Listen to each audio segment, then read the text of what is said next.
भूमिका आ जाए।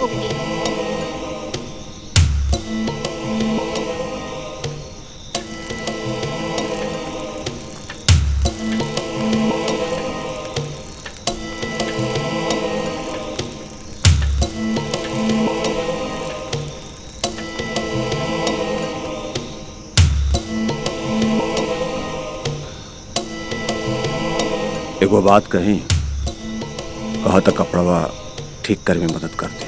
सच बहुत मजा आई।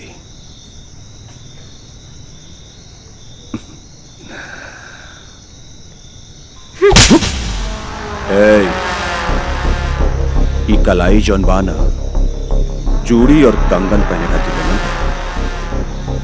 घोंसा और तमाचा मारे का दिना। जिम करे के ई मतलब ना हो कि केहू पे हाथ उठा दे। बाय द वे ऋषभ हमार नाम। ऋषभ कौन? ऋतिक रोशन ना? ठीक है, ऋतिक रोशन ना हो, अभी कॉलेज में नहीं भी है। ई बारे रॉकी जान जाए। हाँ, मुझसे दोस्ती करोगी? अरे काहे की दोस्ती, कहो ना प्यार है। असल में रॉकी भैया आपके दीवाने हैं। अच्छा, आप मुझे अच्छे लगने लगे। मैं प्रेम की दीवानी नहीं हूँ और तोनी के इतना गुमान बा अपन मर्दानगी पे ना, तो एकर फैसला जल्दी हो जाए स्टूडेंट ऑफ द ईयर के कंपटीशन। समझ में आई? मिस्टर ऋतिक रोशन और ऋषभ, ये हमार चैलेंज बा।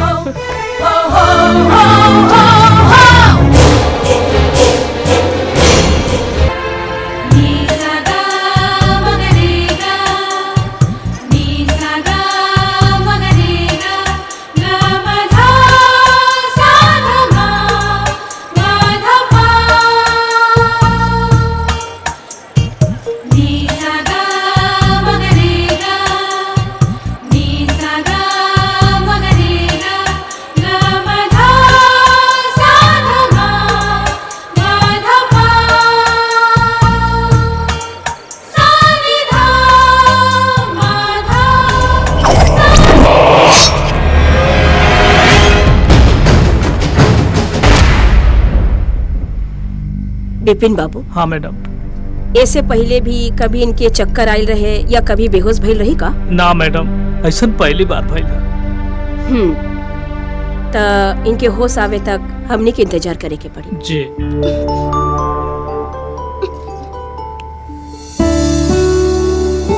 अरे आप उठने की कोशिश मत कीजिए, आप चक्कर खा के गिर गई थी इसलिए आपको यहाँ लाया गया है। चक्कर? हाँ। कैसन चक्कर? हम तो एकदम ठीक बानी। हाँ हाँ ठीक। ओकरा बावजूद भी हमरा के हॉस्पिटल में लेके आयल बानी। हम कहाँ बानी डॉक्टर? मैम आप पटना सिटी हॉस्पिटल में आई हैं। आप घर में चक्कर खाकर गिर गई थी और आप बेहोश हो गई थी मैम। हम बेहोश हो गइल रहनी? Yes ma'am. तो रांची से रेफर करके हमरा के पटना ले आयल गइल बा? Yes ma'am. Miss Vinita, you are not a referred case. Okay? Vinita? I am not Vinita. I am Ritika. I am Ritika Thakur. I am all right. हम एकदम ठीक बानी। हमरा के जाय दी, नहीं तो हमारे पिताजी सुरेंद्र ठाकुर हमारी सबके हमरा से दूर कर दी है। प्लीज हमरा के जाय दी। मैं आई? यस डॉक्टर, प्लीज हमरा के जाय दी। No miss Vinita, you are not all right. Nurse, इन्हें इंजेक्शन विलियम 5 ml दे दो। इन्हें नींद की सख्त जरूरत है। नहीं। And please stop all the medication and call a psychiatrist. Okay? ना डॉक्टर, हमरा के जाय दी।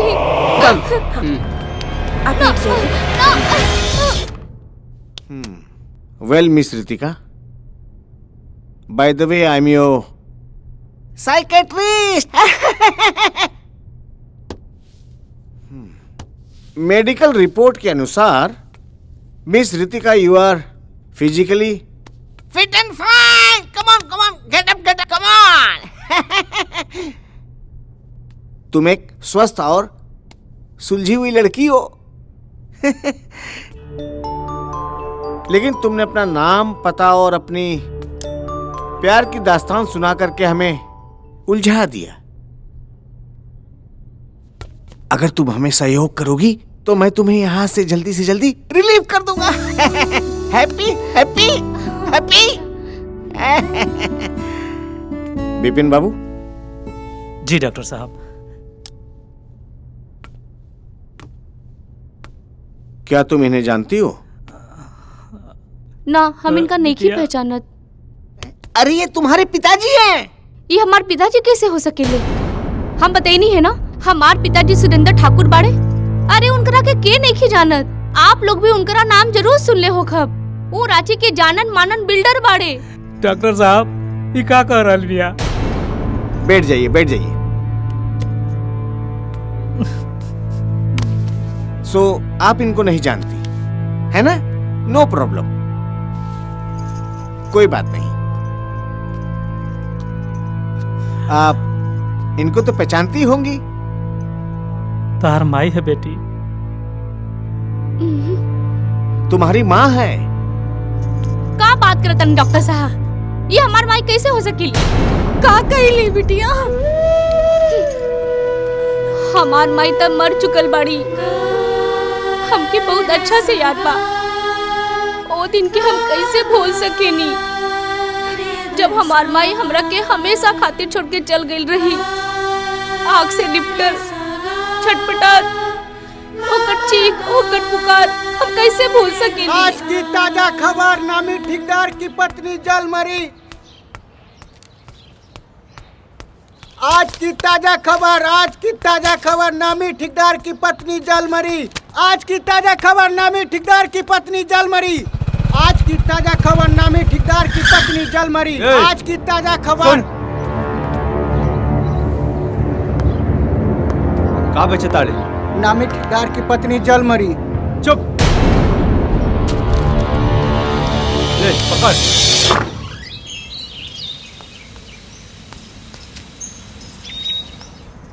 कहाँ बानी वकील साहब? कोर्ट के टाइम होता। पप्पा आ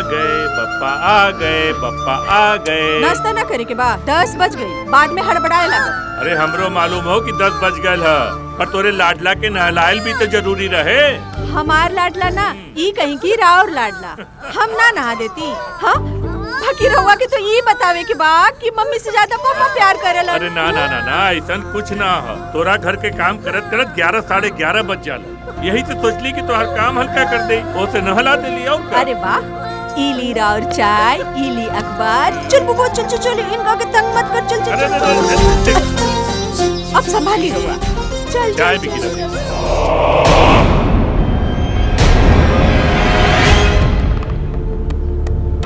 ये तो का खेलू कल बना। मम्मा चाहिए।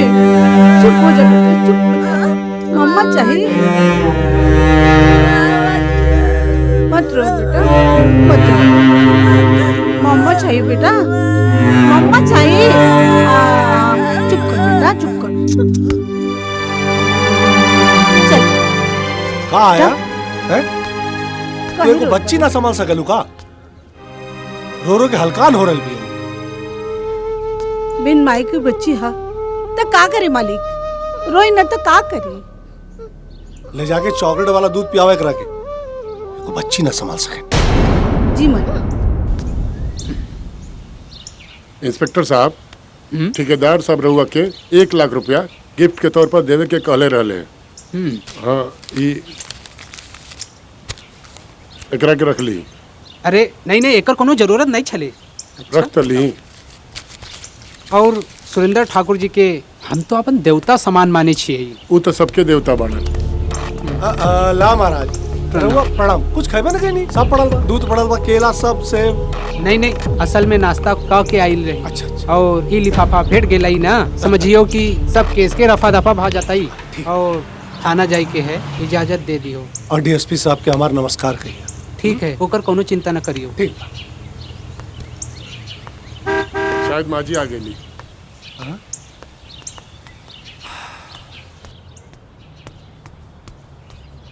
ठेकेदार साहब, सगरो अखबार खरीदा गई। अब रहुआ बताइए अखबार के का करे के बाद? सुरेंद्र ठाकुर कोनो सोई नहीं खे। जौन की धागा छोड़त चली। करे काबा, आग लगा दे अखबार में, कौनो सबूत बचे के ना चाहिए। सुरेंद्र ठाकुर, तू कितना सबूत पर सबूत मिटा देबा, लेकिन हम तारा के छोड़ब ना। तू कल्पना के करोड़ों के इंश्योरेंस के पैसा लेबे चाहता रहा, लेकिन तुम्हारी मुराद हम पूरा ना होके दे। अरे तू तो हत्यारा हुआ, हत्यारा। बुढ़िया, तू होश में तो बाड़ू, तोरा मालूम बा तू केकरा से बात करता है? पागल बाड़ा का, तू बीच में मत बोल। अरे सासू मारे मार तनी गुस्सा में बाड़ी, गोड़ लगा तनी। रहुआ हमरे बारे में का सोच लेनी माता जी? एकदम सही सोच ले बनी। कल्पना के हाथ के लिखल चिट्ठी हमरा लगे पड़ल बा, ओ में तहरा बदलल व्यवहार के खुला चिट्ठा लिखल बा। हम तहरा के छोड़म ना। हमारा नाम दुर्गा है, दुर्गा। अरे हम तहरा के सजा दिला के रहब। अरे गुस्सा थूक दी। चलिए अंदर चल के चाय पी चली। अरे छी, हम तहरा यहाँ चाय नहीं पियाई। अरे हम तो तहरा यहाँ थूकल भी ना जरूरी समझो। छी, बहुत गुस्सा में बात। चलो ड्राइवर। जी, बुढ़िया पे नजर रख, कुछ गड़बड़ न करे पावे।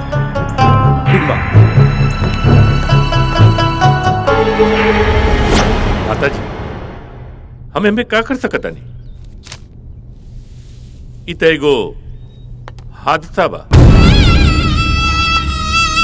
तारा जैसे क्रिमिनल के इतना बड़ा वकील अगर एकरे के हादसा कहता तो फिर न्याय कैसे हुई?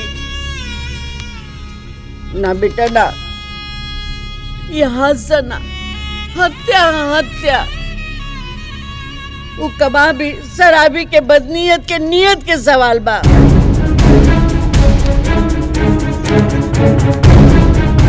तारा याद हुई बेटा कि कॉलेज के दिन में तू कल्पना से प्यार करत रहला। हमार बुद्धि फिर गई है कि हम अपना भाई दीनानाथ के कहला पर ओकर बियाह मीना से कर देनी। बियाह के बाद एक दिन भी सुख से ना जियली। बात बात पर ओकरा के गाली गलौज मारपीट और टॉर्चर करत रहे। और ऐसा कोनो अत्याचार ना रहे जो हमरा बेटी पर ना करत रहे। बेटा तारा उहे प्यार की कसम बा कि ओकरा के कड़ी से कड़ी सजा दिलावा। हमरा लगे ओकर हाथ के लिखल चिट्ठी बा। हम चाहते नहीं कि तू बस केस अपना हाथ में ले ला। तारा हमरा मरल कल्पना के आत्मा के कसम बेटा, तब भी हमके शांति मिली।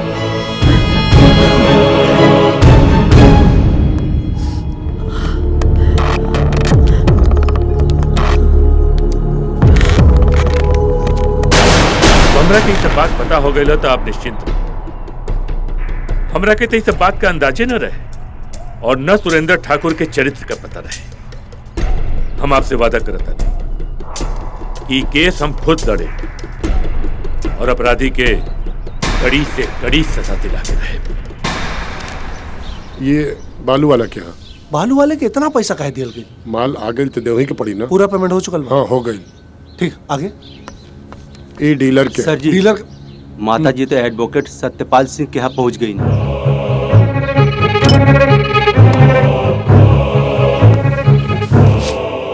माता जी तो कुल कैल करावल पे पानी फेरती है।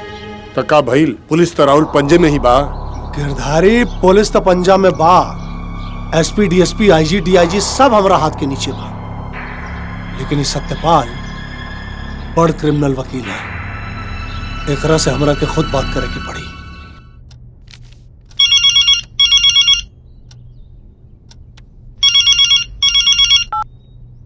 हेलो। हाँ वकील साहब, हम सुरेंद्र ठाकुर बिल्डर बोल रहल बानी। अरे सब का सुन रहल बानी? हम का सुन रहल बानी? रउआ हादसा के हत्या बनावे के ठान लेले बानी।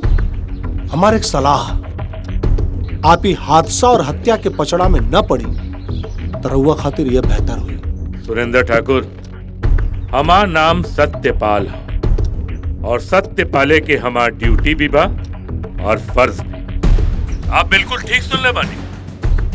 कल्पना हत्या केस के पैरवी हम खुद कर रहे। बुरहान प्यार फिर से जुग जुगा गेल कहा है? रहुआ की तो पता होगी ना कि कल्पना हमार पत्नी रही। प्यार में मोह की खाइल हार के केस पे गुस्सा उतार रहल बानी का। सुरेंद्र ठाकुर, एक बात कान खोल के सुन ला। कल्पना तहार पत्नी रहे या हमार प्यार, ये बात का कोनो मतलब नहीं। हम क्रिमिनल के वकील हैं और अपराध के खोज निकालल हमार ड्यूटी बा। वैसे भी तोहार फोन कैली बतावा था कि चोर के दाढ़ी में तिनका। अब तक कोर्ट में दूध का दूध और पानी का पानी हो के नहीं। Good by. कोर्ट की कार्रवाई शुरू की। मैं गीता की कसम खाकर कहती हूँ कि मैं जो कुछ भी कहूंगी सच कहूंगी और सच के सिवा कुछ भी नहीं कहूंगी। जज साहब, ये आदमी जो हमरा सामने खड़ा बा वो एक नंबर के शराबी, जुआरी, अय्यास और मक्कार हो। ये बात ही हम समझनी ना और अपना गाय जैसन बेटी के एकरा पास बांध लेनी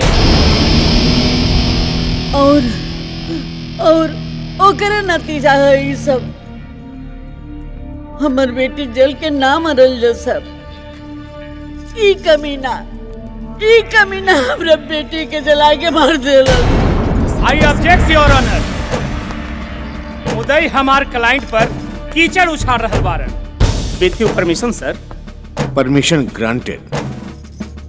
हम चाहे कि एक्चुअल घटना के विस्तार से वर्णन हमार क्लाइंट ठेकेदार सुरेंद्र सिंह ठाकुर के मुंह से एक बार सुन लेवल जाओ सर।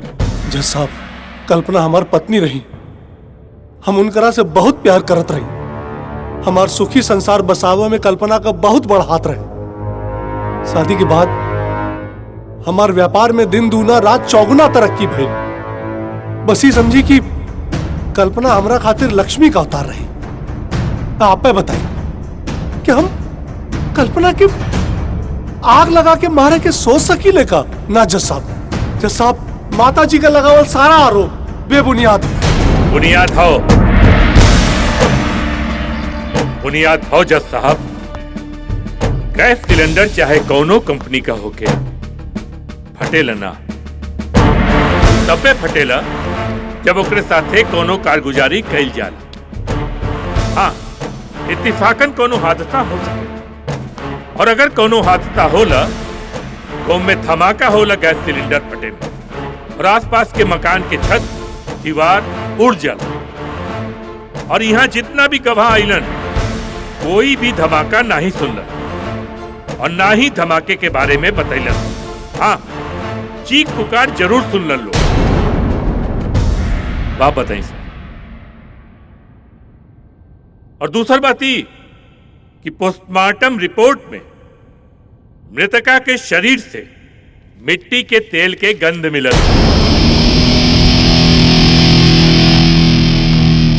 ये रहल रिपोर्ट। इलियर। अरे जज साहब, दरअसल कल्पना उस दिन स्टोव पे खाना बनावत रही। अच्छा, तो स्टोव भी बड़े शांति से बिना धमाका के फट गए। Order order order. Now the picture is very clear sir. ना तो गैस सिलेंडर फटल रहे और ना ही कोई स्टोव। दरअसल इनके पत्नी के नामे एगो 3 करोड़ का पॉलिसी रहे छे की उनकरा के मार के हड़पे के चाहत रहलन और साथे साथे गैस सिलेंडर के कंपनी पर दावा करके वो भी रकम इकट्ठे के चाहत रहलन और साथे साथे अपने बीबी से छुटकारा भी पा लिया, जैसन की माँ जी का कहना। That's all. सारे पक्ष विपक्ष के वकील एवं गवाहों के बयानात सुनने के बाद यह अदालत इस नतीजे पर पहुंची है कि ठेकेदार सुरेंद्र ठाकुर को गुनहगार मानती है एवं दफा 302 के तहत उम्र कैद की बामुशक्कत सजा सुनाती है।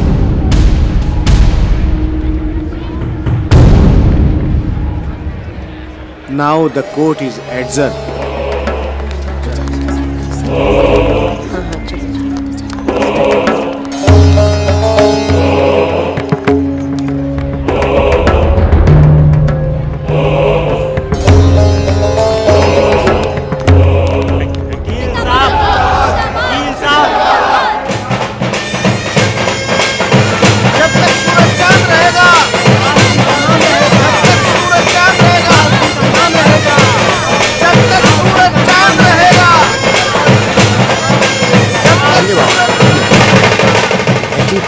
विधायक जी, अरे 2020 से ना रउआ समझी कि 2025 पक्का बा। अरे तू लोगन का साथ रही ना तो हमें अपोजिशन के कौनो डर नहीं। देखी भाई लोग, ये 3 तलाक बिल लोकसभा और राज्यसभा दोनों से पास होए के बाद हमारे समाज में जितना भी मुस्लिम महिला बानी सबके फायदा ही फायदा। अब आप लोग देख ली, 10-10, 12-12 साल तक साथ रहे के बाद भी ये 2-3 सेकंड में तलाक तलाक तलाक बोल के रिश्ता खत्म कर दिया जाला। अरे इंसानियत के नाम पर सरासर बेइंसाफी हो। बिल्कुल, वो शराब पी के कहते हैं शराब पीना हराम बा, कहते हैं चिकन में नमक कम बा, यही खातिर तलाक दे दिया जाला। तो ये तो ठीक है नेताजी के बीमारी का इलाज होबे के चाहिए, पर ये कहाँ के इंसाफ है कि आदमी 3 साल तक जेल चल जाये, तबले तो होकर परिवार ही उजड़ जाये। आप ठीक से समझ लेना शम्स भाई, तलाक और जेल के बीच में एगो प्रावधान बा।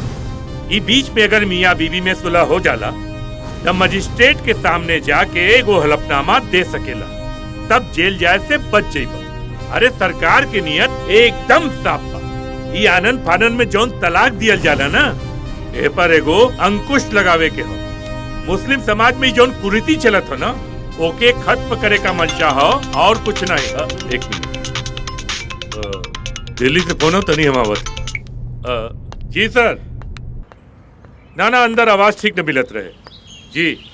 ना यहाँ सब ठीक है, बस कुछ मौलवी लोग कुछ विरोध करत रहलन। बाकी मोहिद्दीन नगर के सब मुस्लिम महिला लोग ना बहुत खुश बानी सर। जी ना ठीक हो सर। अच्छा प्रणाम सर। इली बरसाती हनुमान मंदिर गए रही। अरे राम राम, आज मंगलवार हो, तब तो हमरा जल्दी जाए के पड़ी। अच्छा ऋषभ कॉलेज गए कि ना? अरे हमरा के क्या पता, हम तो मीटिंग में रही, जाके देख ले। म्यूजिक बजत, ई लड़का के तो टाइम के ख्याले नहीं थे।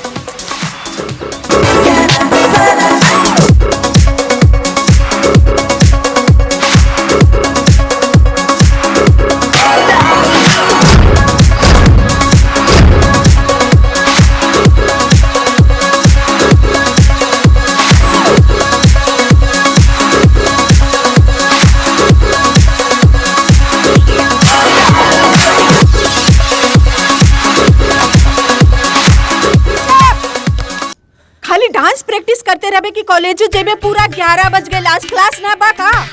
प्रैक्टिस में टाइम का ध्यान है ना रहे। 11:40 के क्लास है हमार, अब तुरंते जाए के पड़ी। अच्छा हम तोहर नाश्ता लगा ना माई उहे कैंटीन में खा रहे हो।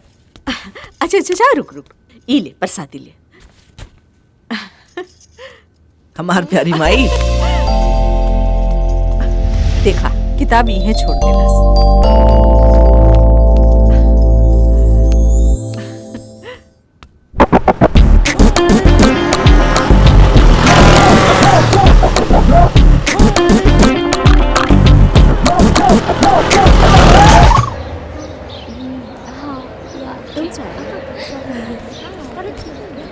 हे गाइस, तुम्हें पता है मैनेजमेंट ने आदेश जारी किया है कि इस महीने 25, 26, 27, 28 को प्रतियोगिता होगी, जिसमें पार्टिसिपेट करने वाले को स्टूडेंट ऑफ द ईयर का ताज दिया जाएगा।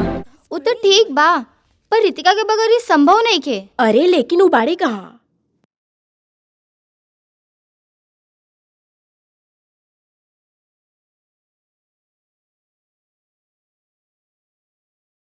फिर तो बहुत मजा आएगा। सही बोल रही है यार। हाय रीमा, हाय। आज फिर तू लेट कर दुलू ना, कितना बजल मालूम है? सॉरी यार, इतना ट्रैफिक रहे कि का बताई। अच्छा छोड़ा, इस साल के कंपटीशन के अनाउंसमेंट हो गइल बा, जेमे हम सब भाग लेता नहीं और तो के ओमे लीडरशिप एक्सेप्ट करक बा। ओके वो सब तो ठीक बा, लेकिन अगर तहलो के साथ रही तो मिलाओ जहाज। जरूर आओ जा। रोकी भाई, स्टूडेंट ऑफ द ईयर के कंपटीशन होके वाला बा और ई कंपटीशन में हमनी भाग लेम कि ना? ससुर हम भाग ले खातिर कॉलेज में पढ़िला। हम तो पढ़िला लइकन के भाग बदले खातिर। का भाग? अरे क्या बात कर रही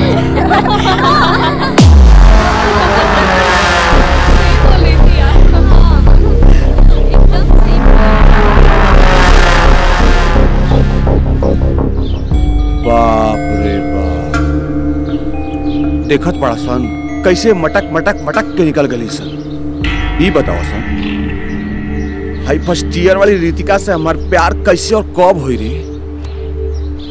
अरे रॉकी भाई, जेकरा प्यार मिलेला ओकरे न किस्मत कहाला। अच्छा, आज जे किस्मत में ना होके ओकरे से प्यार करा तो मोहब्बत कहला। अरे रॉकी भाई, तोरा रितिका से मोहब्बत बा मोहब्बत। अच्छा, मोहब्बत बा मोहब्बत। हाँ। तो प्यार केकरा से बा? अरे प्यार मोहब्बत दोनों एक ही बा हो। चला सर।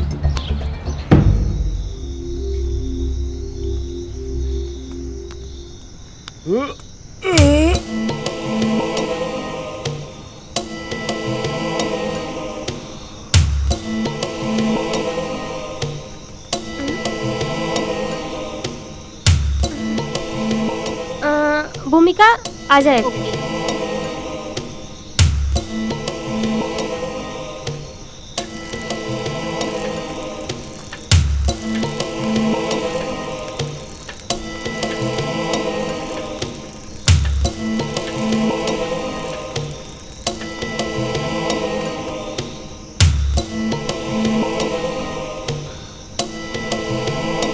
एगो बात कही, कहा था कपड़वा ठीक करे में मदद कर दी।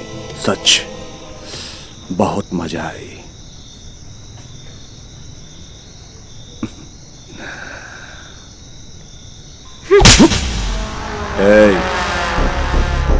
ई कलाई जौन बाना चूड़ी और कंगन पहने का दिल घोंसा और तमाचा मारे खातिर ना। जिम करे के ई मतलब ना हो कि केहू पे हाथ उठा दे। बाय द वे, ऋषभ हमार नाम। ऋषभ कौन? ऋतिक रोशन ना। ठीक है, ऋतिक रोशन ना हो, अभी कॉलेज में नहीं भी है। ई बारे रॉकी जान जाए हाँ। मुझसे दोस्ती करोगी? अरे काहे की दोस्ती, कहो ना प्यार है। असल में रॉकी भैया आपके दीवाने हैं। अच्छा, आप मुझे अच्छे लगने लगे। मैं प्रेम की दीवानी नहीं हूँ और तोनी के इतना गुमान बा अपन मर्दानगी पे ना, तो एकर फैसला जल्दी हो जाए। स्टूडेंट ऑफ द ईयर के कंपटीशन समझ में आई? मिस्टर ऋतिक रोशन उर्फ ऋषभ, ये हमार चैलेंज बा।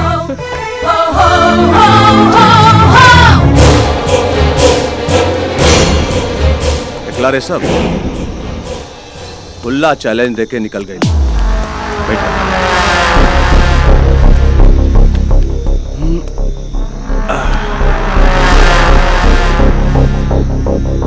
नारियल देखला कैसन होता, सख्त ऊपर से, पर ओकरा के छिलला तोड़ला पर का होला? नरम मुलायम। लेकिन देख, हम सीधा सीधा बात जानेंगे। हमरा के होकर थप्पड़ के जवाब देवे के पड़ी। प्यार से पटा के। ठीक बा। कॉलेज में तो हमनी के बदनामी के मेडल लेके घूमते बानी। ई तू करिया। प्यार और पटावे वाला काम। और हाँ, पटला के बाद मिल बांट के, ये हमार फैसला बा। ठीक है, तोहार फैसला और ओकर चैलेंज दोनों कबूल बा। ठाकुर साहब, ई इंजीनियर रस्तोगी के बनावल हमार बनवावल डबल स्टोरी बा।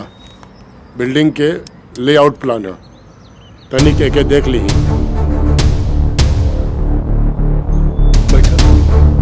जी, अरे हमरे बगल वाली कुर्सी पे बैठा। लेकिन गिरधारी बैठा चुपचाप।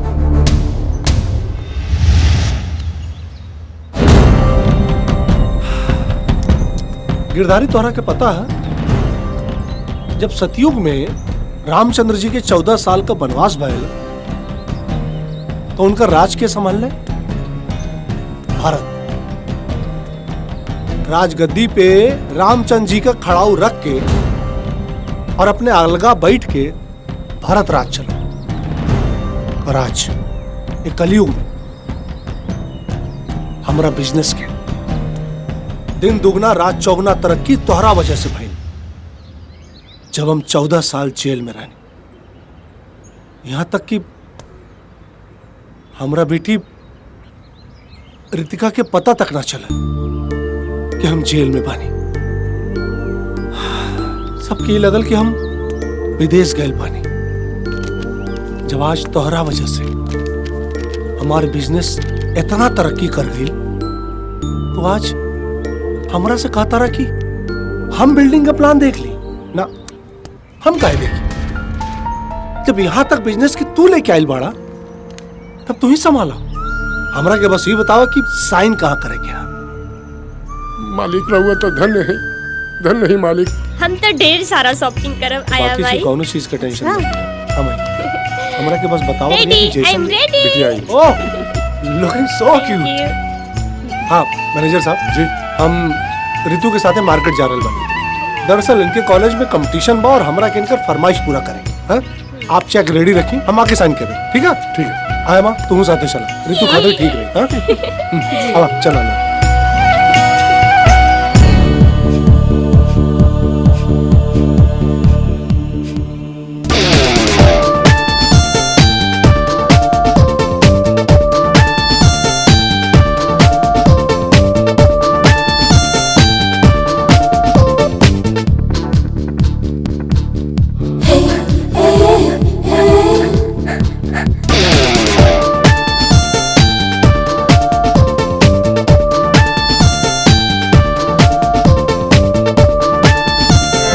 जयप्रकाश नारायण कॉलेज में कबड्डी प्रतियोगिता जो हो रही है, उसके लिए मैं चाहूँगा कि प्रिंसिपल साहिबा अपनी परमिशन दें ताकि प्रतियोगिता शुरू की जाए।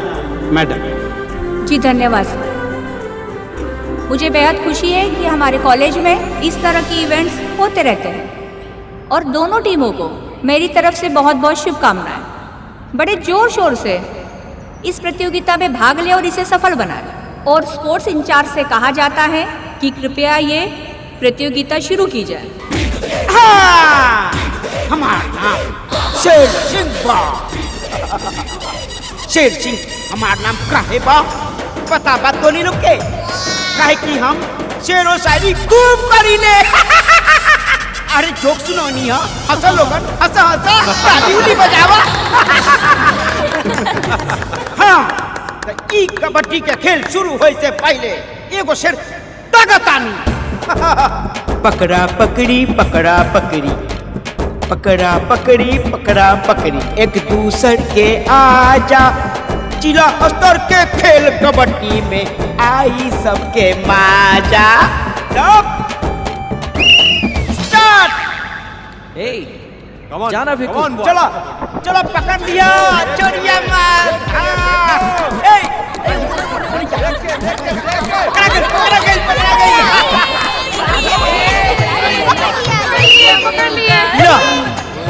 फेंका गई। अब देखता नहीं दीवाना टीम के का हल होता। फूल बिना भौरा के का जियल भी जाई। पानी बिना मछली तड़प के मर जाई। चला अब फेंकू के छोड़ा, फिर से खेल शुरू कर जाए। आजा फेंकू, चला चला सब लोग अपन अपन लाइन बनावा, कोनो गड़बड़ी ना होके के चाहिए। चला भूमिका मिल जा अपना दुश्मन पर। हाँ चला भूमिका मिल जा।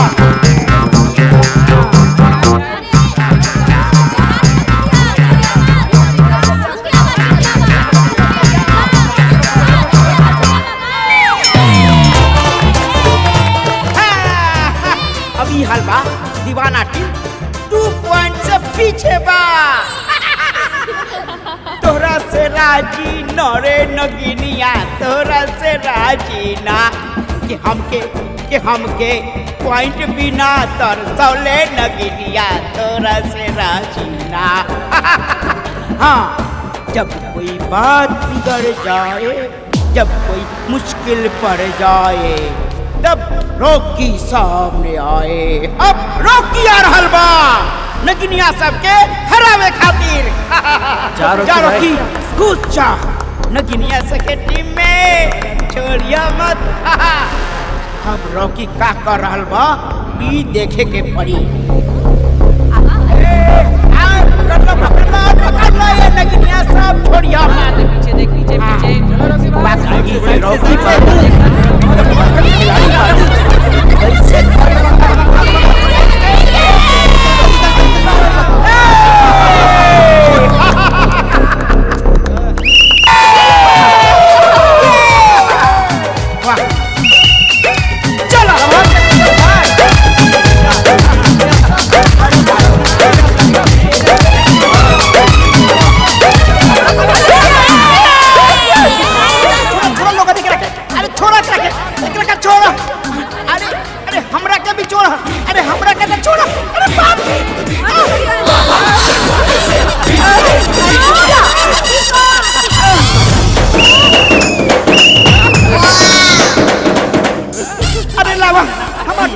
हमर चश्मा रेफरी के काम हमरा से ना होई रे बाप। हम जाते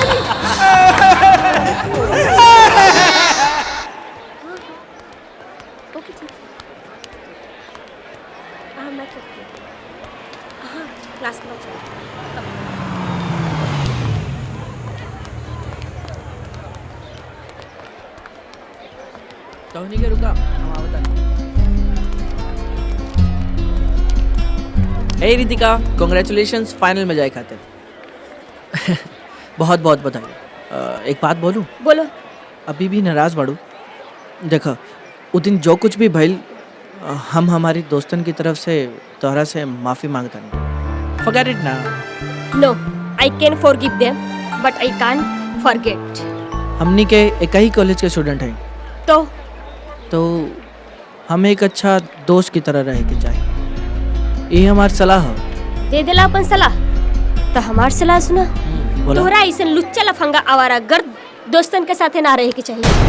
और तोहरों के हम खूब जाने नहीं। तू विधायक सत्यपाल बाबू के बेटा हुआ ना, जैसे तोहर बाबूजी इलेक्शन में गिरगिट के जैसे रंग बदलेलन ना, वैसे ही तू ढीला तान देके पतंग उड़ाओ के खूब जाने ला। विधायक बाप के जे बेटा हुआ। रितिका सुनो, बाप तक जाई के तोहरा के कोनो हक नहीं के। बिन माँ के आया माँ के पालल बेटी के मानसिक हालत हम समझ सकेले। कौन और हमारे बाप के बात तक जाइत ना तो ओकरा के छोड़ती ना।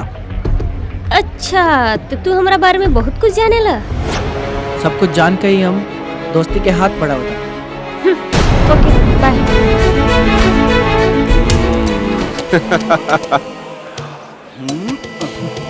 देखला रिशु, ये लड़की का गुरूर आए सरफरी लेके ऐसे ना माने तो कैसे? कुछ न कुछ उपाय करे के पड़ी।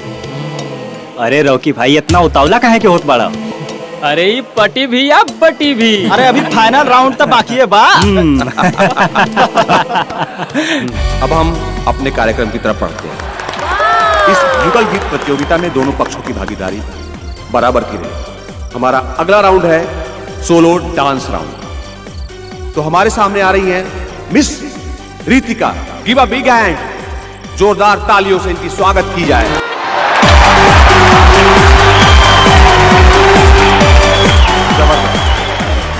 जबरदस्त डांस किया है मिस रितिका ने, और इस डांस के बाद इनका स्कोर हुआ 24, जबकि उनके कॉम्पिटिटर रेशव का स्कोर 20 है। अब इस 5 पॉइंट के राउंड में रेशव, आप जहां भी हो प्लीज स्टेज पे आए, आपका यहां वेट हो रहा है। रेशव 1 2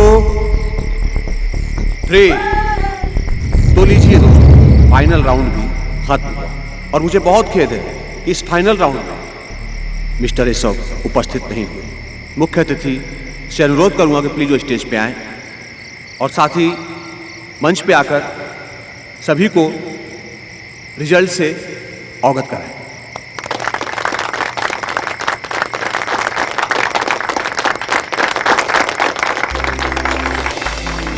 अब मैं चाहूंगा कि मुख्य अतिथि के साथ हमारी प्रिंसिपल महोदया भी साथ में आए। आइए please give a big hand, जोरदार तालियों से स्वागत किया जाए। मैम। जी शुक्रिया। जी धन्यवाद। अब मैं चाहूंगी कि ये घोषणा मुख्य अतिथि महोदय अपने स्वयं मुख से करें। Thank you.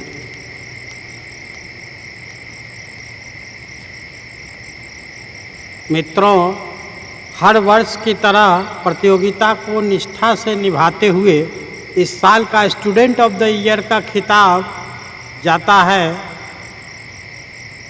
मिस रितिका को।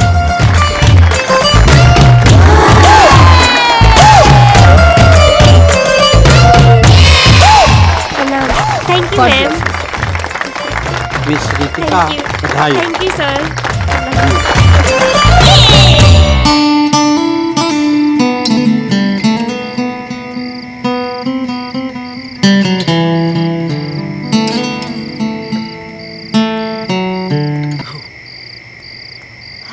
Congratulations for this crown and especially for this trophy, Miss Student of the Year.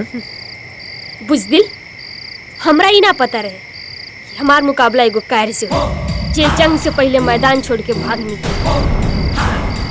तोहरा अपना हार के इतना ही डर रहे तो फिर रितिका ठाकुर से पंगा कहीं लेला? कहीं तो इतना सोच लेला कि तोहरा मन छोड़ के चल गईला के बाद मुकाबला रद्द हो जाए? हमरा तो ये लगा था कि तोरा अच्छी तरह से मालूम रहे कि हमार सोलो डांस तोरा पे भारी पड़ी। Anyway, finally mister Rishabh, I am winner, you are loser. Yes, you are loser.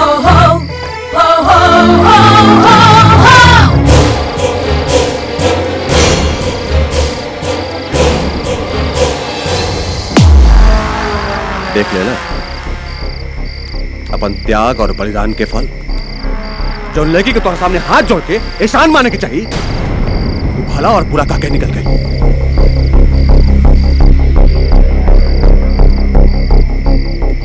Rocky, Ritika एगो महंग मछली भी गईचा, हाथ से तो फिसलबे करी,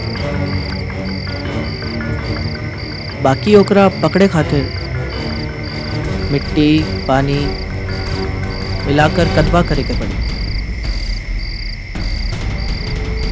हमहू हार ना माननी है। अब यू कॉलेज के जो कैंप है जाए के बाद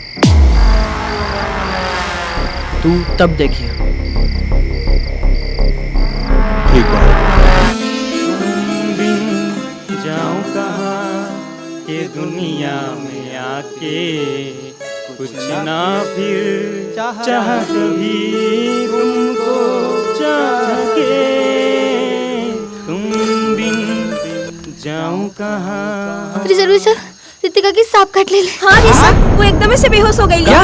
पकड़ तो।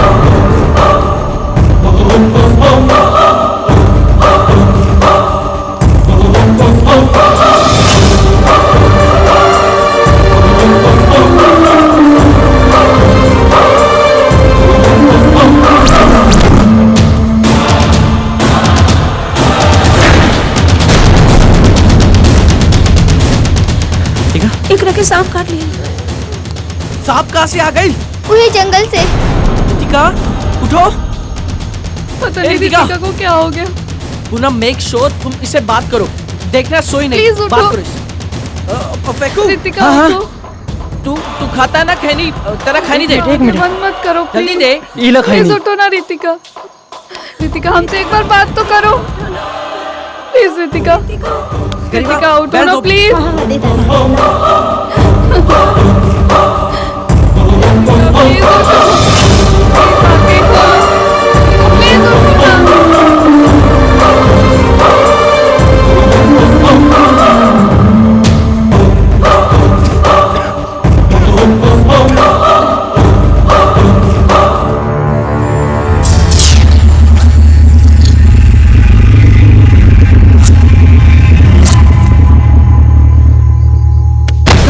ऋषभ ऋषभ ऋषभ ऋषभ ऋषभ ए ऋषभ ऋषभ, हे ऋषभ कुछ बोला ना। हे ऋषभ कुछ तो बोला, कुछ तो बोला ऋषभ, बोला ना ऋषभ। ऋषभ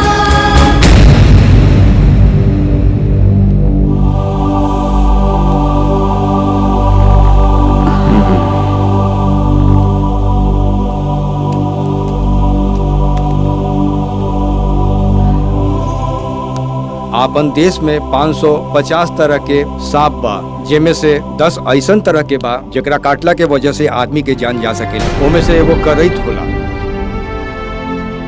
वो बचिया के तो जान बचिए गइल बा ऋषभ के होशियारी के वजह से, और वह विष के वजह से ऋषभ भी बेहोश हो गइल बा। खतरा के कोनो बात नहीं खे, खतरा से बाहर बारे ऋषभ, और हम दवाई सब दे दिले बानी, कुछ दिन आराम करी है तो ठीक हो जाइए। Thank you doctor. अच्छा, प्रणाम प्रणाम।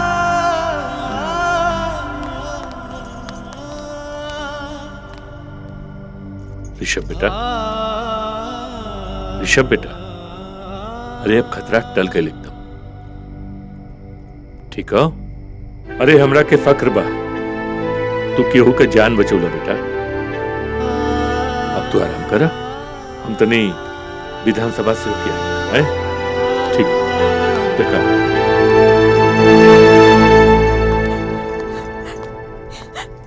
हे बेटा, तुम ठीक पड़ा ना? अरे माई, हम तो बिल्कुल ठीक बानी। हम तो बहुत घबरा गए रानी, बाकी भगवान के बहुत बहुत धन्यवाद कि तू ठीक पड़ा। अच्छा बेटा तू आराम करा, हम भगवान के शुक्रिया अदा करके आवतानी।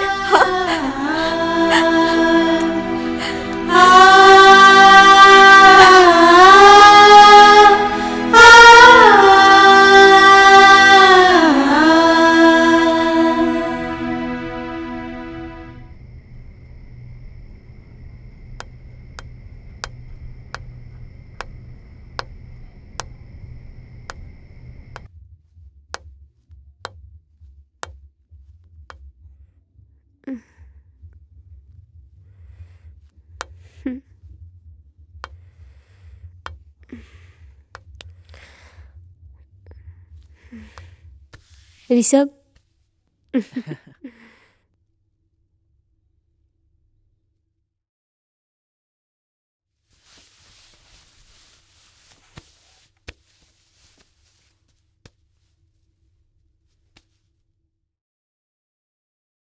समझा तो कुछ और रही, पर फिर भी दूरी ना रखला। चिराग जलावे के बजाय उंगली चला लेला। खैर किसन बड़ा बेटर, पहले से बेहतर। जान बचावे के एहसान कैसे उतारब? रहता उधार रहता।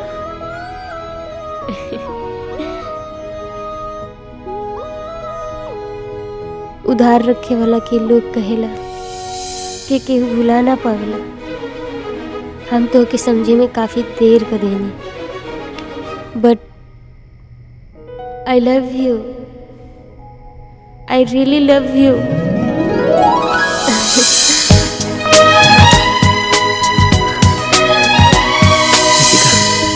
साथी बन गईला तू जिंदगी के, आशिकी बन गईला तू जिंदगी के। अबे छी छी चुप फेंकुआ बे, ऐसे नहीं बे। अब मजा आई खूब हमनी के। का सेरा ते का कहत बड़े? हाँ रॉकी भाई।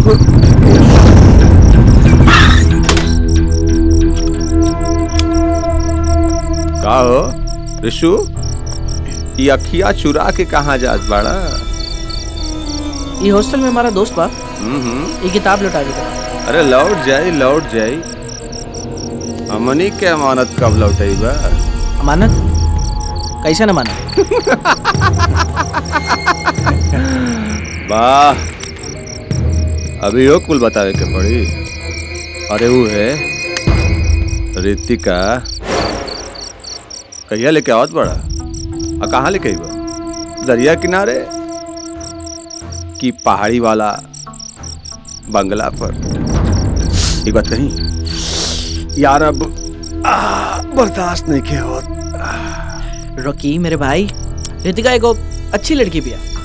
अरे हम कब कहता नहीं खराब लड़की भी है। हमार कहे का मतलब ये बात।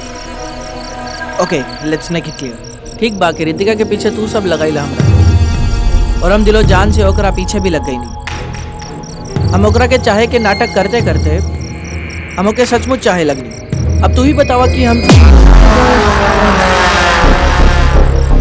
अब आगे कुछ बतावला का जरूरत नहीं के, हम सब समझ गए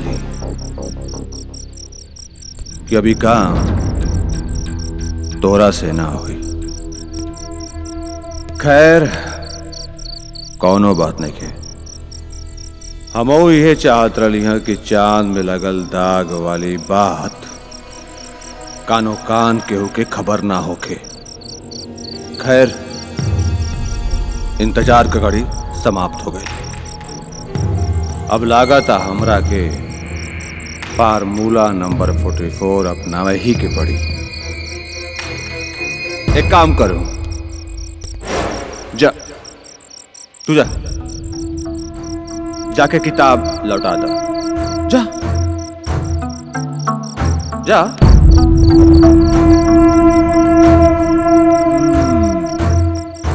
अब मजा आई अब मजा आई।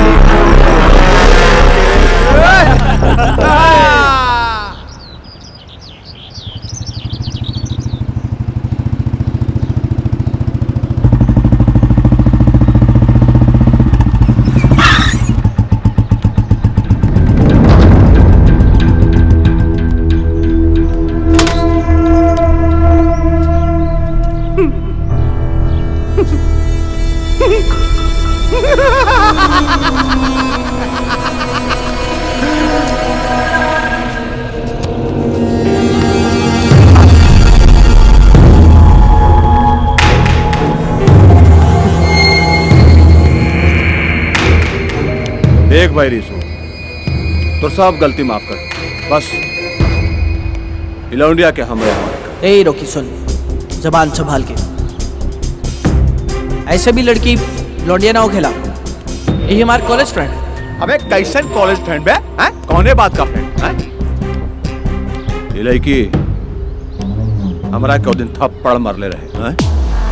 और ये थप्पड़ का जवाब एकर इज्जत उतार के ले। और रहल बात हमनी का फ्रेंडशिप का, तो ते हमनी के साथ आज कारे छोरी हैं? एकर बाँ के पीछे काहे लुकात पड़े? हे नेता ए रोकी, छोड़ दे एकरा के। ले छोड़ दे। अच्छा एक बात बता, एकरा से तोर रिश्ता का बारे?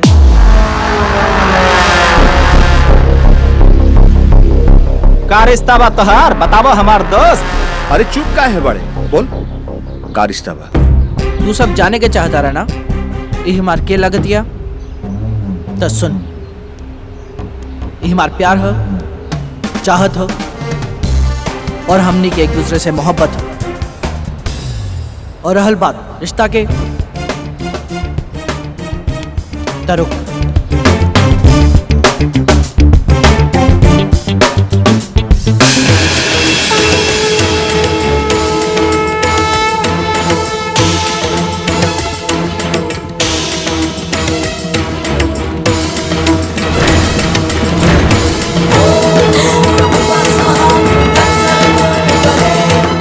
ये हमार बीवी लागत है।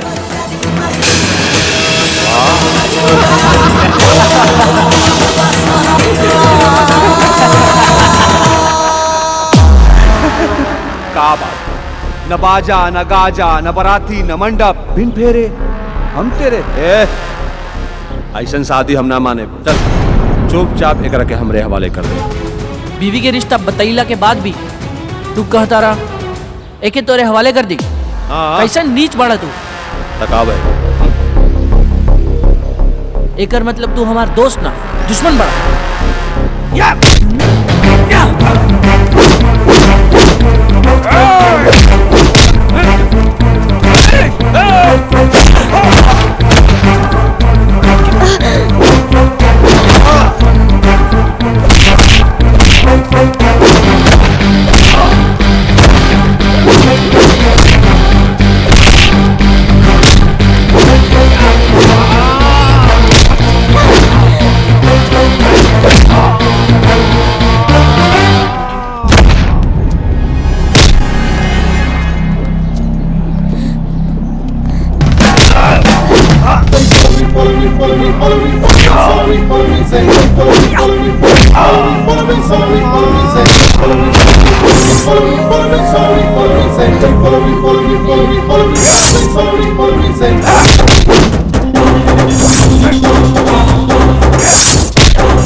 पुलिस आगे भागे सन, भागे तोरा के तो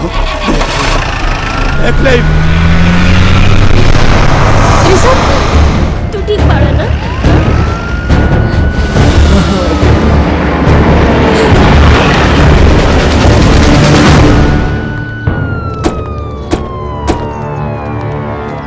का भाई ये लोग आपस में झगड़त रहलन और चारों गुंडन भाग गए। क्या रहले चारों? हमार कॉलेज के दोस्त कहने गए और उधर शर्मा जी। जी सर। बहुत दूर ना गए हैं कुछ, पकड़ के उन्हें जहाँ भी हो तुरंत लेके आओ। जी सर। और आप दोनों लोगों के टाउन थाना चले के पड़ी। लेकिन सर देखिए ऐसा कोनो भी तरह के वारदात होला ना वकरा खातिर थाना जाए के पड़ेला। चली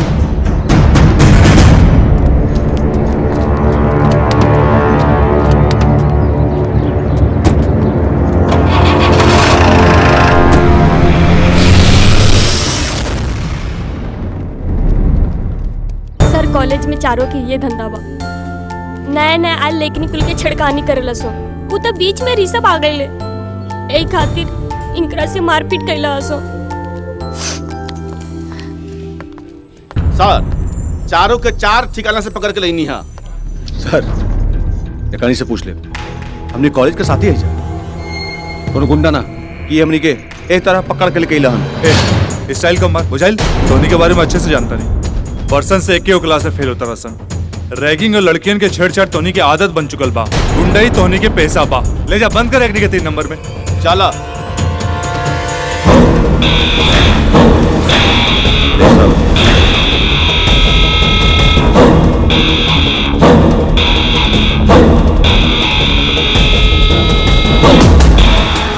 तो दोस्ती में ही बेईमानी हमरा के याद रही। अरे चल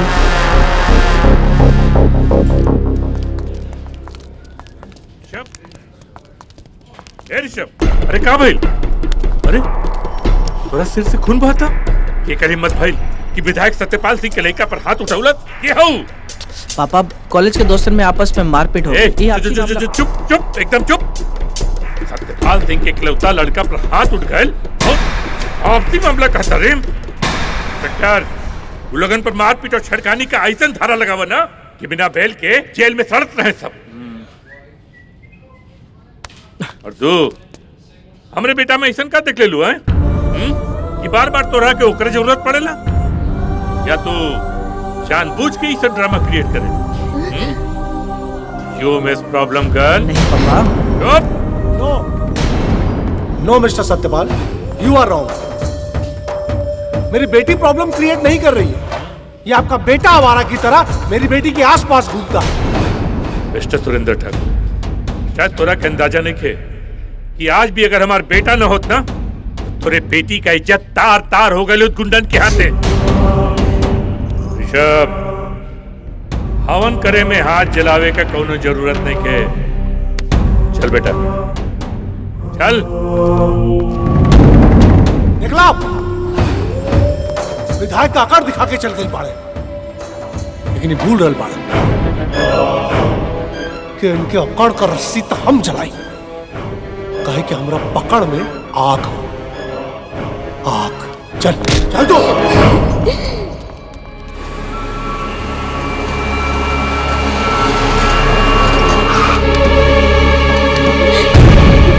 बाहर निकल।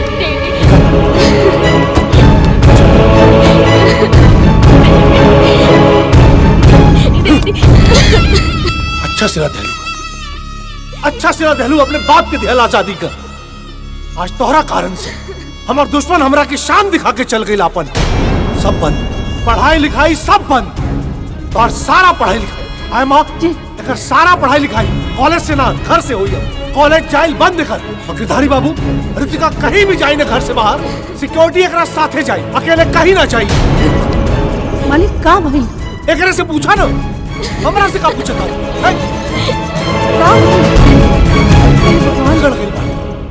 बाप की आजादी के ही सिला दे दिया।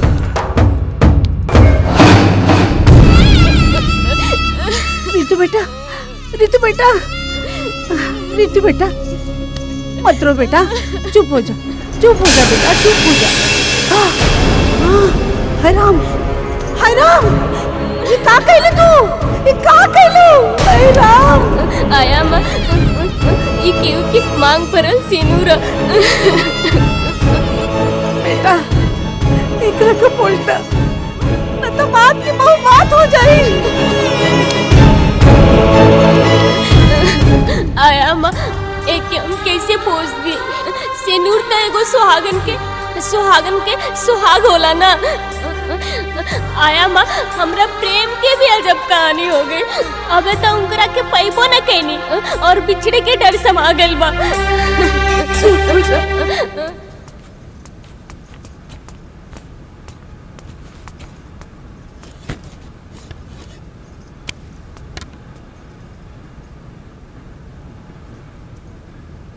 बेटा, इस सुरेंद्र के बेटी रितिका तोरा पर कहा जादू कैले बिया? रोज रोज ओकर नामी घर में आवता।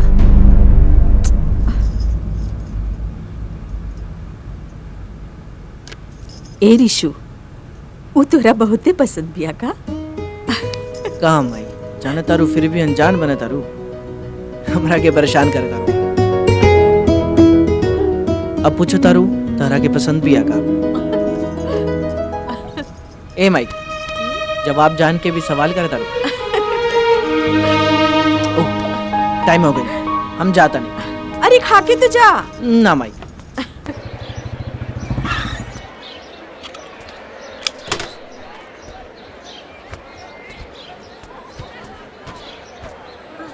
Hello hello hi hello everyone. तूने रितिका के देखला है का? पता ना, सुबह से दिखाई ना दे रहा। लगा तो कॉलेज में आई। अरे क्लासरूम में हुई, देख लो। Thank you. हाय भूमिका। हाय। रितिका कहाँ बाड़ी? वो देखे रितिका के तो हम कुछ होता नहीं। सुबह से नहीं दिखा। अच्छा, थैंक यू।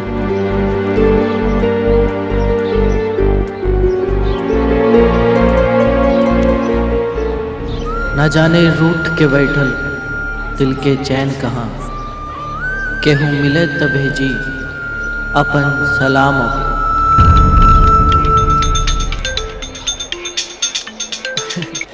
हेलो रितिका, कहाँ बाड़ू तू? आज कॉलेज काहे ना आइलू? सॉरी ऋषभ, हम कॉलेज ना आ सकेनी और आज का अब कबो ना, काहे कि डैडी हमरा पीछे सिक्योरिटी लगा देले बानी। व्हाट? पर काहे? तहार पढ़ाई के का हुई? घर से ही। काहे सब है? हमरा मना कैला के बाद भी तू आवारा से बात करता? Hello hello Ritika. शिट। नो डैडी, ऋषभ हमारा नहीं खन। वो तो उल्टा ही दो बेर हमार जान बचौले बाने। वो हमसे बहुत मोहब्बत करेलन। बस एक लफ्ज ना, बस जुबान लड़की हमरा से जुबान लड़ाओ तारी है? ए बेटा सुन, एक बात याद रख, सतपाल और सुरेंद्र ठाकुर नदी के वो दो किनारा बाड़े जन कबो नहीं के मिल सकता। बात समझ में आई? कमरा में जो कमरा में।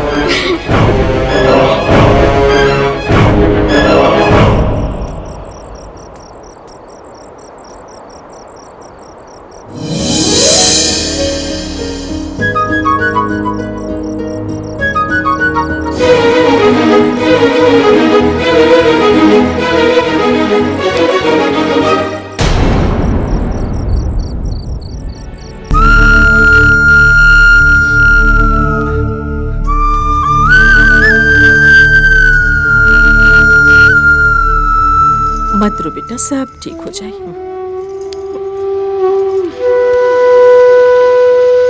ए बेटा, सब ठीक हो जाए, चुप हो जा, मत रो।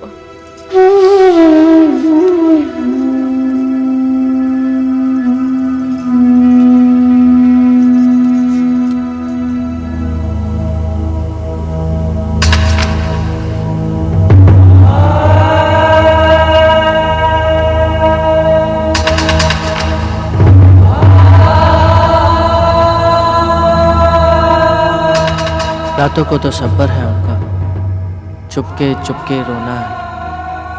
ऐ आसमान के तारे, तू ही बता मेरा अंजाम क्या होगा।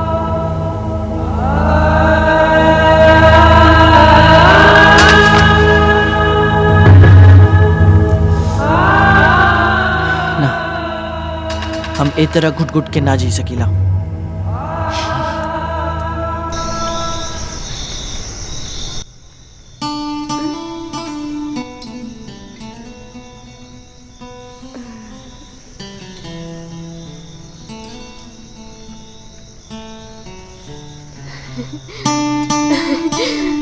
जाना प्लीज। ना, हम ना जाए। प्लीज ना जाए हम। प्लीज ना ना।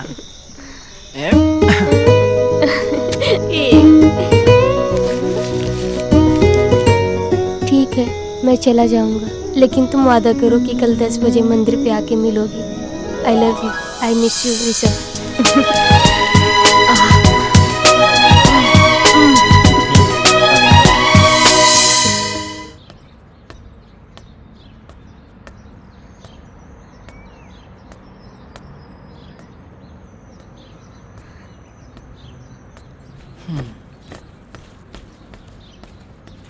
ऋषभ, ऋषभ,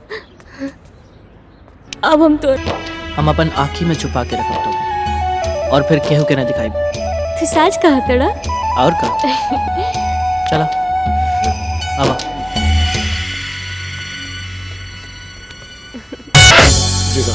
मालिक, रितिका बेटी अपन कमरा में नहीं की। हाँ, चारों तरफ खोज के हम हार गए नहीं। न जाने कहाँ चल गए।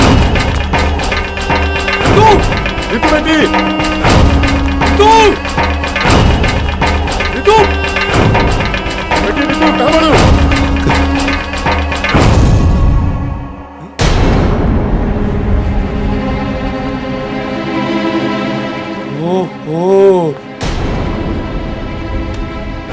हमार दिहल आजादी हमरा के डंक मार दिलस। रितिकिया हमरा के कहीं के ना छोड़लस। गिरधारी बाबू, जी सरकार, गाड़ी निकलवाई।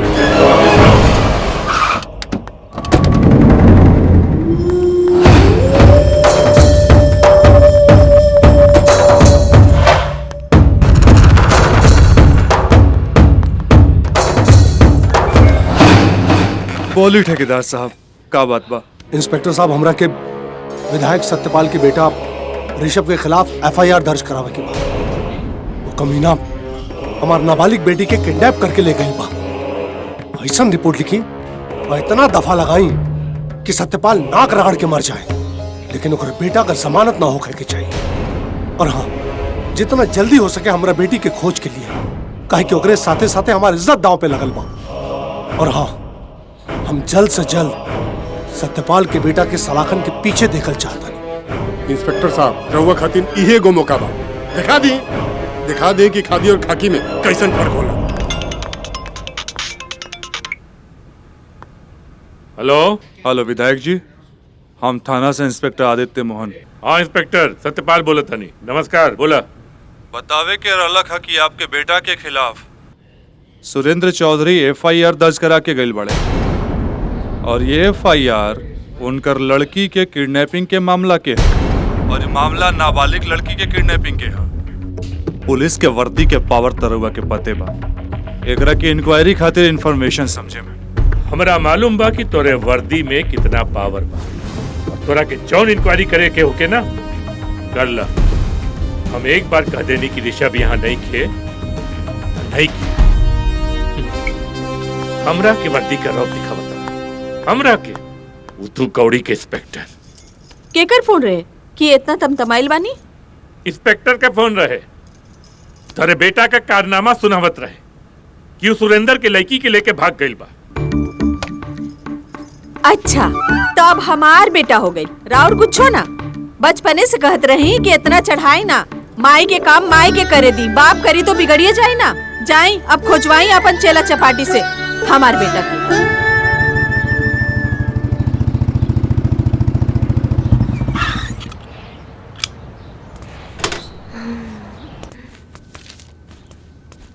यस मैनेजर साहब, एको कमरा बुक करे के बा। मिल जाई।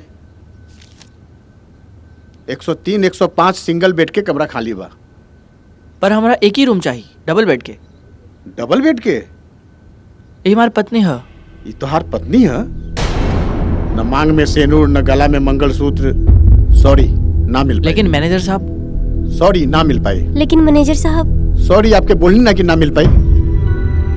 इट्स ओके, चलो।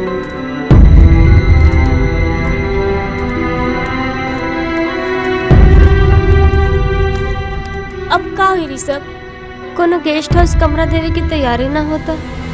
देखा ना, शाम हो जाता। तू घबरा मत, कोनो और ही गेस्ट हाउस के पता करता नहीं। अरे काका, काका, यहाँ आसपास कोनो और ही गेस्ट हाउस बा का? कहे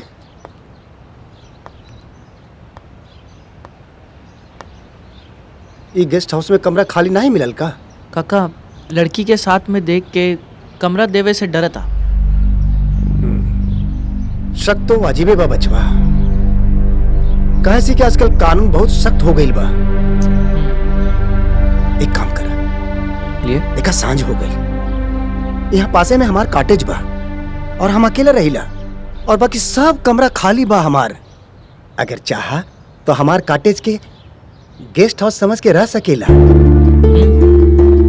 अरे अब सोचा मत, चला चला हमारे साथ, चला अब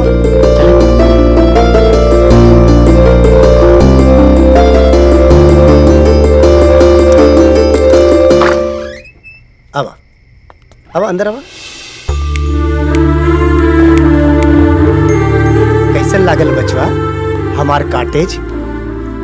अच्छा है, बहुत सुंदर बा। अच्छा बा। ये बार आउट कॉटेज जेकरा के गेस्ट हाउस जैसन बतावत रही। बिल्कुल सही समझला। अच्छा बा, अच्छा। आवा, ऐजा आवा, आवा, आवा।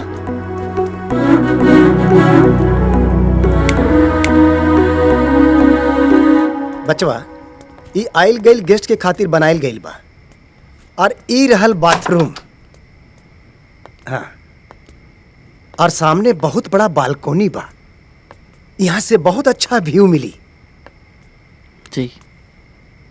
तू लोग थक गइल होगा, जा फ्रेश हो जा, तब तक हम खाई पिए की व्यवस्था करत बानी। हाँ? जी। बोल दिया ना एक बार, जाओ। अरे हमके टाइम लगेगा। कह दिया ना, जाओ। ओके ठीक है, ओके जाओ।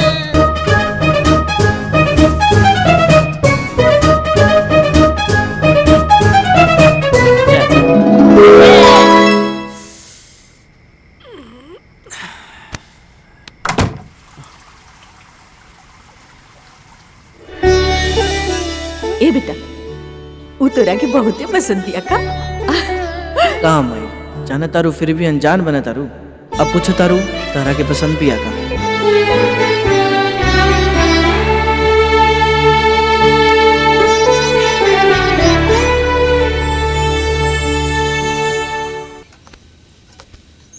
साहब, इंस्पेक्टर साहब के फोन।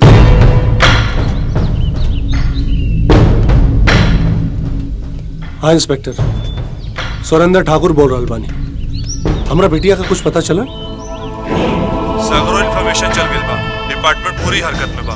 जैसे ही पता चली खबर मिल जाएगी। अजीब बात कर रहा बानी रहुआ, 24 घंटा होके जा रहा बा और रहुआ कहता नहीं कि जल्दिया पता चल जाए। अजीब मजाक है। देखी, हमारा पास कोनो जादू के छड़ी नहीं है कि खुमैनी और मुजरिम पकड़ा गई। पता लगते आपके खबर मिल जाएगी। अजीब लोग बाड़े। अरे अब ये लोगन के का पता कि एक बाप के दिल पे का बीत रहल बा। कमीना हमरा बिटिया के साथे कुछ भी कर सकेला। साहब खाना तो खा ली ही, रवा चिंता न करी। रितिका बेटी जहाँ भी होई ठीक ठाक होगी, एगो माई के दिल कहता।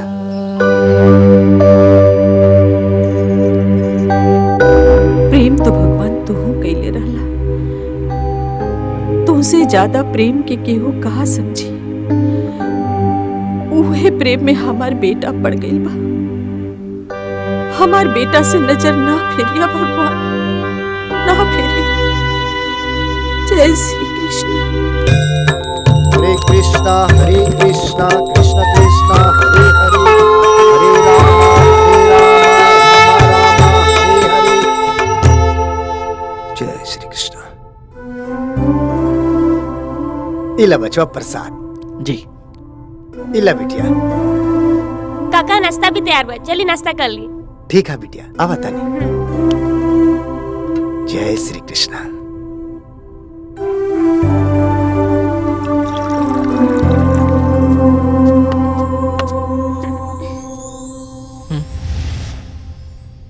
एक मिनट।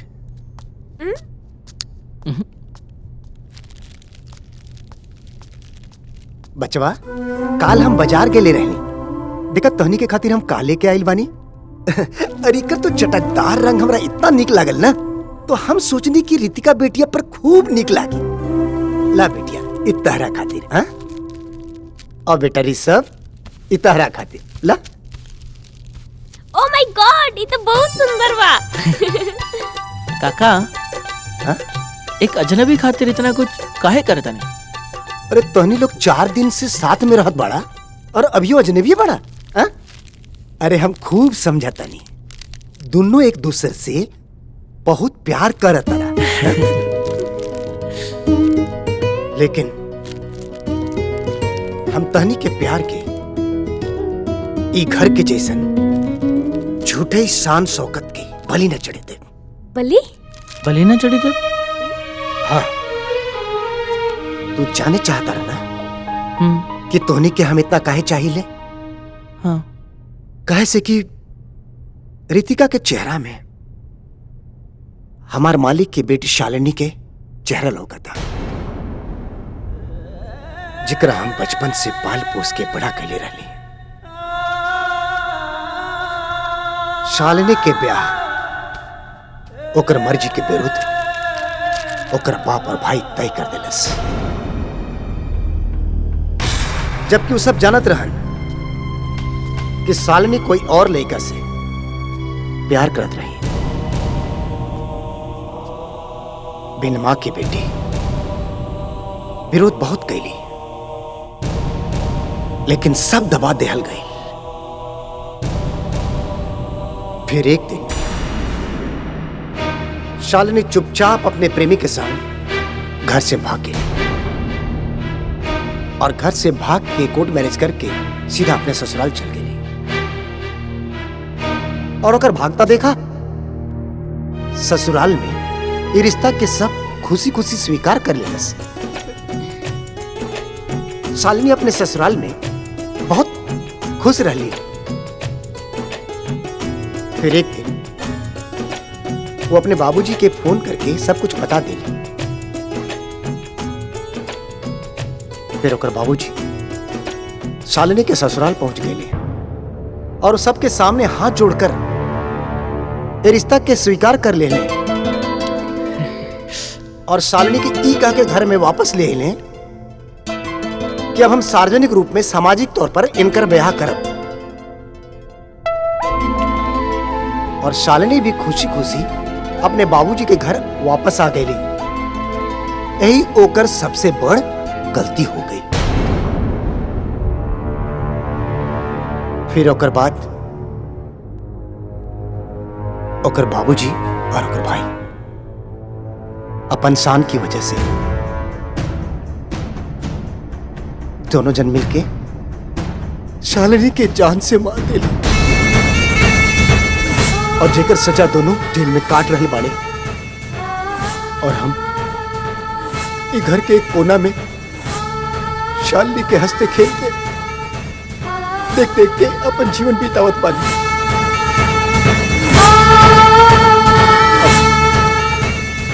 तोहनी के देख के हम आस बन गई बचवा कि अगर तोहनी के शादी करावे में हम सफलता पा गई ना तो समझब कि शालिनी की आत्मा के शांति मिल गई।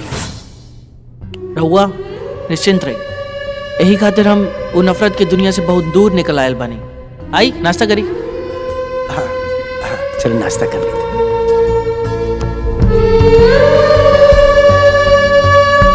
ठीक कहला, बहुत नीक कहला बचवा, बहुत नीक कहला। अब देख बचवा, अब 2 दिन के खातिर हम बाहर जाता नहीं। ठीक बना? अब 2 दिन खातिर ई घर तहनी लोग के जिम्मा में बा। और हम जब लौट के आइम ना तब दोनों की शादी वैदिक रूप से बहुत धूमधाम से करब ताकि दुनिया वालन के पता लगे कि तू दोनों पति पत्नी के रूप में हवा।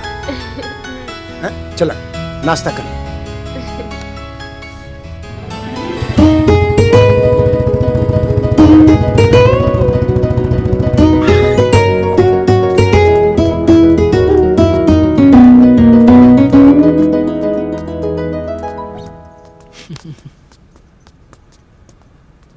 ऋतु, ए ऋतु,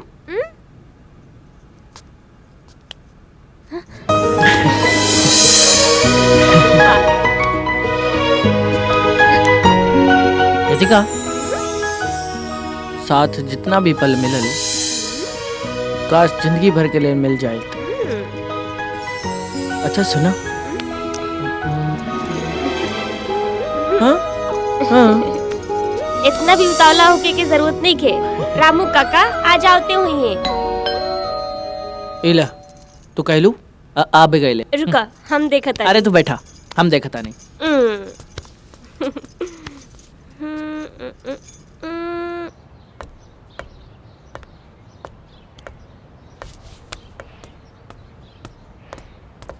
सब इंस्पेक्टर रणवीर शर्मा, हम रामगढ़ टाउन थाना से। Mister Rishabh, you are under arrest. आपके खिलाफ नाबालिग लड़की को भगाने का कंप्लेन है हमारे पास। का भेल सर? देखो ना, रितिका, डॉक्टर अब सुरेंद्र ठाकुर, आप दोनों को अभी हमारे साथ चलना होगा। लेकिन क्या बात है ऋषभ बबुआ? इंस्पेक्टर साहब कहते रहे। क्या बात है इंस्पेक्टर साहब? हाँ? बच्चा लोग कहा गुनाह के लिए बड़े लगातार हुआ इनका पहचान ली ना? हाँ? अरे हमार पार्टी के विधायक जी के पुत्र हवा ऋषभ बबुआ। काका, हमें मालूम है विधायक सत्यपाल सिंह इनके फादर है, पर हमारे पास अरेस्ट वारंट है। लेकिन इंस्पेक्टर साहब आप प्लीज आप बीच में ना आवे, नहीं तो इन्हें अपने पास रखने के जुर्म में हम आपको भी साथ ले आ सकते हैं। रहे दी काका, इन्हें अपन ड्यूटी पूरा करे दी। चलिए इंस्पेक्टर साहब।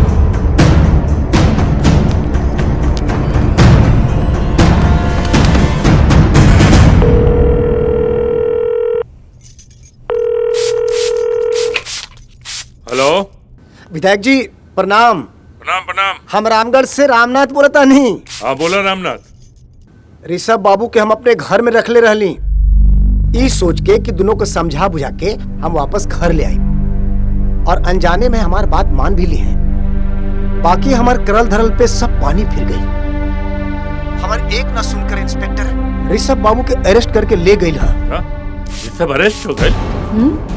बहुत अच्छा भाई, बहुत अच्छा भइल। अब साहबजादा के पता लगी कि लड़की भगावे के का नतीजा होला। अरे बाप के बात न माने वाला के ना ये अंजाम होला। बहुत निकला। हेलो, उहा हमार लड़का अरेस्ट हो गई, रउआ यहाँ मन के भड़ास निकाले तनी। जाए जाके कुछ करी। कुछ न करब, चाहे जिंदगी भर जेल में सड़त रहे। तो ना ममता के जोश में होश मत खोवा। और तू का चंदन कि हम सुरेंद्र ठाकुर के पैर पर जाकर गिड़गिड़ाई? अरे रउआ बाप है और बाप तो होला जोन वक्त पड़ला पर अपन औलाद के खातिर गोड़ हाथ भी जोड़ लेला। बाकी रउआ कुछ ना करब ना त जाई जाके बैठी। बाकी हम आइए, हम चुप ना बैठब। हाँ लेकिन इंस्पेक्टर साहब, ये आवारा लड़का पे इतना दफा लगाई ना कि अगर बाप का कौनो जोर न चले, सत्यपाल नाक रगड़ के मर जाए। लेकिन जमानत ना होके कि चाहिए ओकरे बेटा के, तब ओकरा के पता चले कि जब ऊंट पहाड़ के नीचे आवेला तक कैसन लगे। वाह सुरेंद्र ठाकुर वाह, कितना दूर के कौड़ी फेंकले बानी रुआ। ठेकेदार साहब, रस्सी जर गई बाकी ऐठन ना गई। एके गो बिटिया बिया ना रुआ के। अरे तो कम से कम होकर खुशी के तो सोची।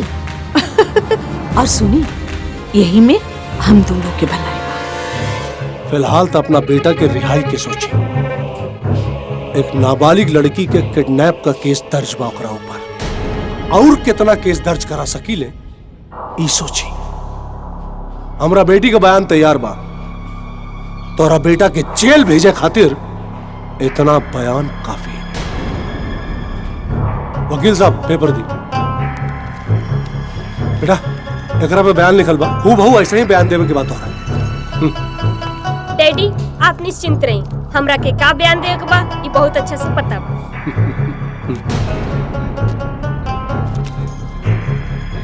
इंस्पेक्टर साहब, हमार बयान लिखल जाओ।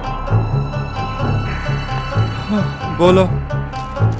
मैं रितिका ठाकुर, डॉटर ऑफ श्री श्री सुरेंद्र ठाकुर, 4 दिन पहले हुई बालिग लड़की ये कबूल करती है कि वो अपनी मर्जी से श्री सत्यपाल सिंह के बेटे ऋषभ सिंह के साथ भागी थी, क्योंकि हम दोनों एक दूसरे से बहुत प्यार करते हैं। और हम दोनों को ये बात बहुत अच्छे से मालूम थी कि हमारे घर की दुश्मनी हमें फेस करनी पड़ेगी, इसलिए हम लोग ये फैसला लिए थे। और इन 4 दिनों में ऋषभ ने मेरा बहुत ख्याल रखा। और लड़के को छोड़ दो। बिटिया, अब तो तू हमरो पसंद बाड़ू। अब कहा ठाकुर साहब जौन बोलले हैं ना, ऊपर तनी गौर करे। यही में हम दोनों के भलाई। चल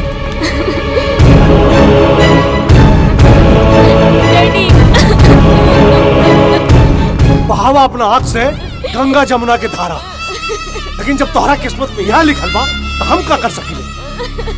जब तक कोनो लड़का देख के तोहर बियाह ना तय हो जाई ना, एक कमरा से तू बाहर ना निकल। और आमा, आज से कर खाना पीना सब यही कमरा में हुई। और गिरधारी बाबू जी, उस सूरत वाले निर्मल बाबू से बात करा कि जितना जल्दी हो सके वो आके लड़की देख ले, बियाह करे के बाद।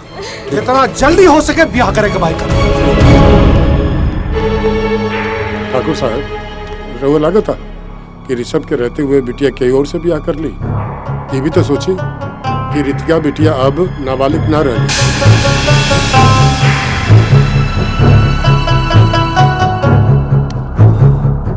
बात तो सही कहता रहा गिरधारी बाबू। एक काम करा, वो जवन जेल में 4 गुंडा लोग बंद बाड़ा ना, ओकने के चाहे जैसे भी साम दाम दंड भेद चाहे जैसे छुड़वावा और हमरा से मुलाकात करवाओ। कहे कि हमारा दिल में जवन साजिश बा ना, अरे जवन भी करम बिटिया की खुशी खातिर करम।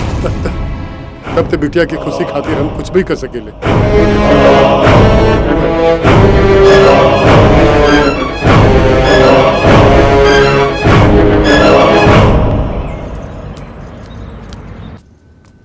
रामू जी पानी लावा। जी का हो लड़का की छुड़ा के आ गईलू, बहुत नीमन कैलू।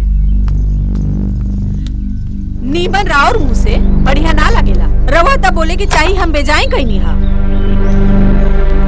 तुझे समझ में बात कब बोला। बाप का प्यार दिखाई न दिला, महसूस कर ले। खूब महसूस हो जाए अगर वो लड़की अपन बाप के खिलाफ ना बोल हुई। राउर और हमार प्यार धैल के धैल रह जाए, जमान तो ना मिली।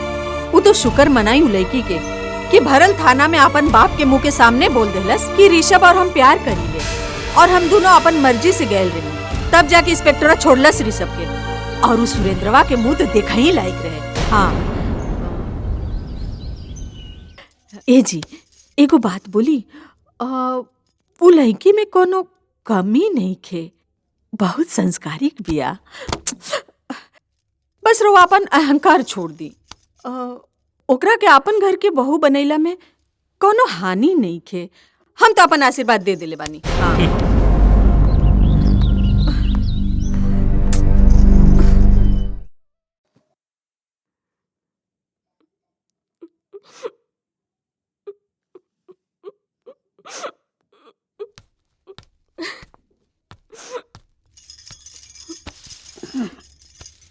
बेटी कब तक रोइबू?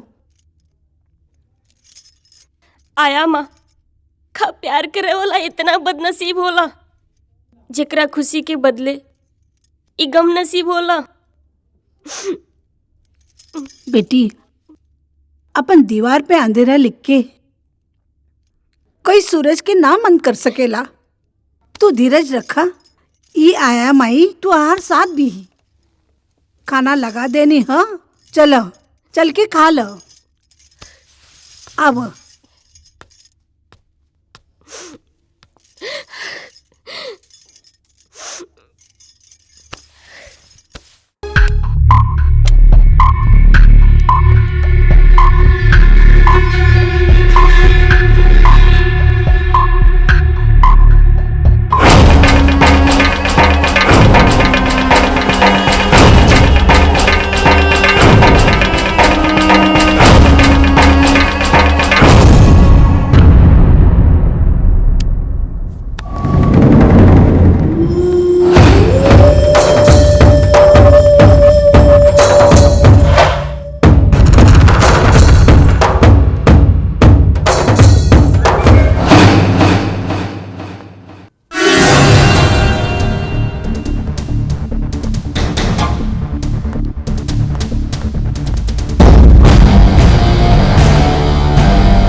रखियो बाबू, अंदर चलो।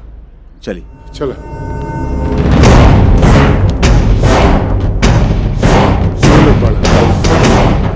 ओह तो तोनी बाड़ा रॉकी की टीम के मेंबरान। तोनी में रॉकी क्या? जी हम हैं। अब दरअसल जौन भी भइल अनजाने में भइल। अब हमारा के ना पता रहे कि उ लड़की जौन भी आऊ राउर के बेटी ही है। हाँ ये बात से कोनो मतलब नहीं किया हमरा के कि तोहरा के पता रहे या ना पता रहे, लेकिन हाँ तोहरा के ई जरूर पता होखे के चाहिए कि तू जवन हवालात से जेल तक गईला वो ऋषभ के बाप सत्यपाल के चलते।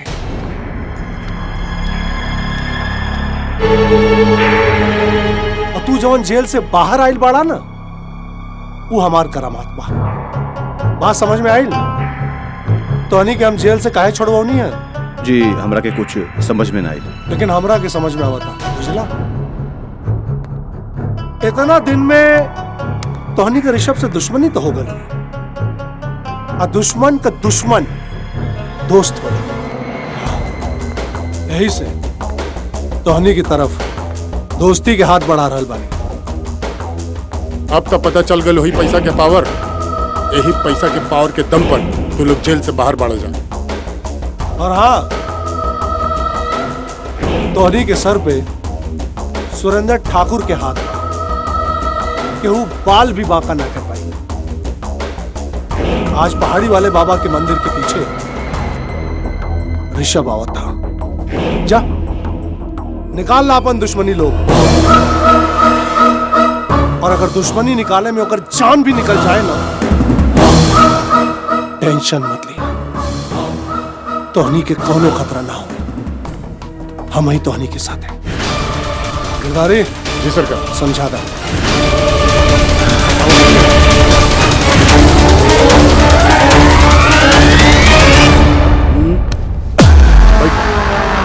फिलहाल तू रख लई अपनी खेवा खर्चा औजार पाती खातिर। ओहो, समझ गई, अच्छी तरह से समझ गई कि हमारा के कार्य के काबा वे सब के अपन जान से हाथ धो ही के पड़ी।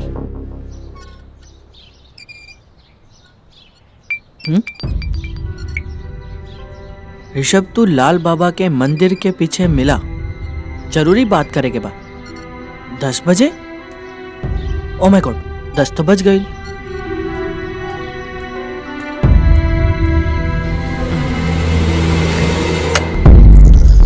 ऋषभ, ऋषभ कहाँ जा खड़ा? ड्राइवर, गाड़ी निकाला था।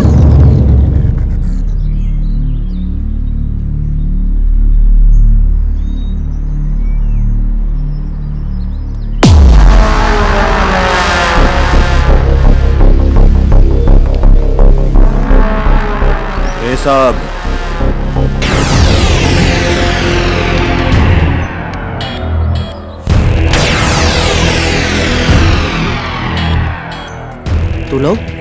तू लोग तो हाँ, हमने कहता जेल में रह ली, यहाँ कैसे आजाद हो गई, थोड़ा सा बदला लेने का। देख भाई रोकी, जॉन भाई ऊ भाई, अब हम एक अलग जिंदगी जिया था नहीं। वैसे भी हम पुरानी बात सब कुछ भुलाते नहीं, तू सब लोग भी भूल जाना यार। After all we were the best buddy in the college यार, भूल जाना यार। भूल जाई वो बात, भूल जाई जौन तू हमारे साथे कैले।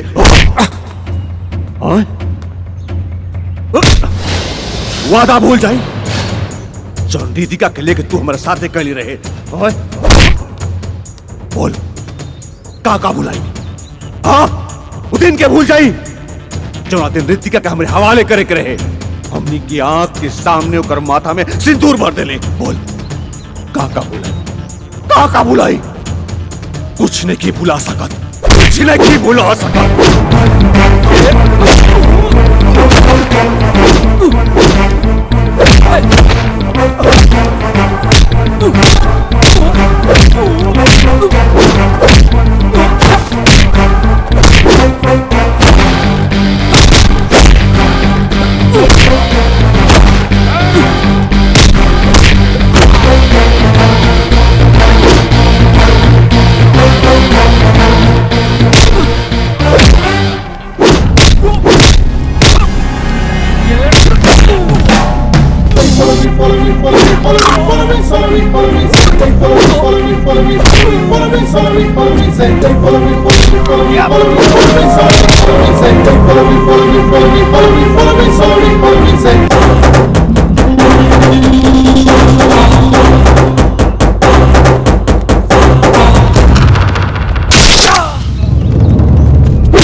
कैसे भूल जाए रे, कैसे भूल जाए। इतना मारसान कि जान भी निकल जाए तो कोनो बात ना।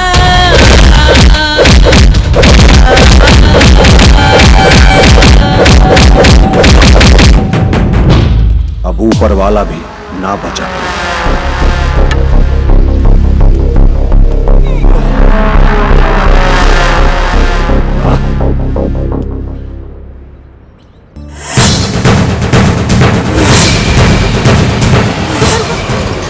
वो देखा ऋषभ के भाई।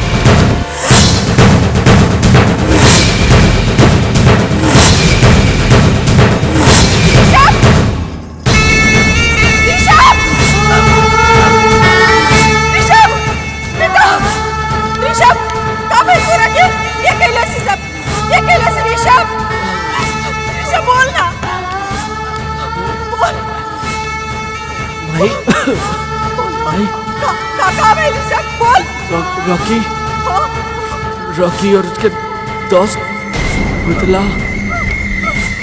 बोल ऋषभ बोल।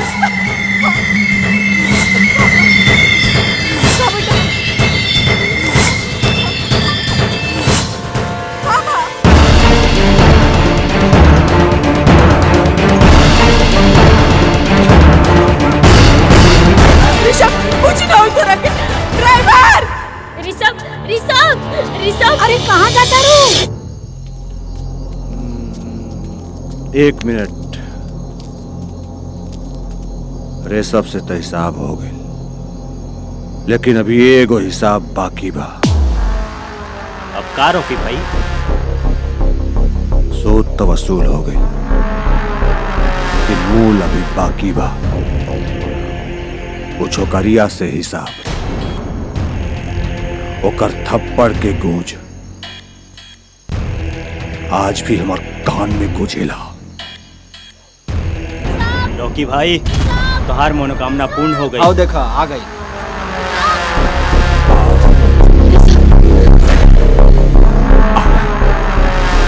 आजा जा।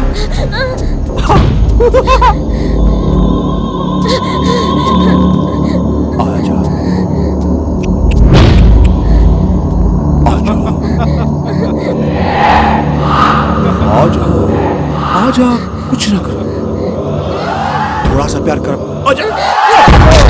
छोड़ हमके, छोड़ा हमके, छोड़ा हमके, छोड़ा। बाहरी रह सा, मूलधन वापस ले ली।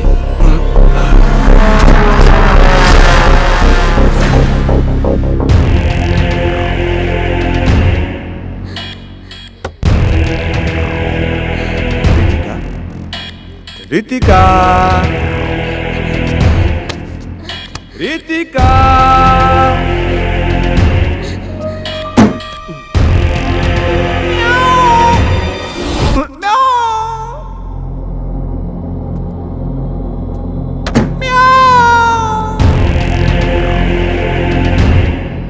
हमके पता बा तू कहाँ बाड़ू, बाहर निकल जा,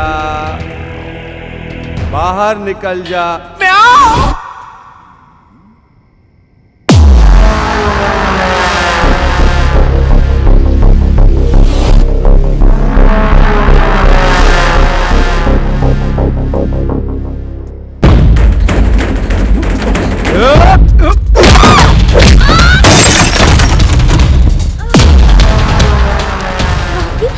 छोड़ दो हमरा के। अरे ऐसे कैसे छोड़ दे?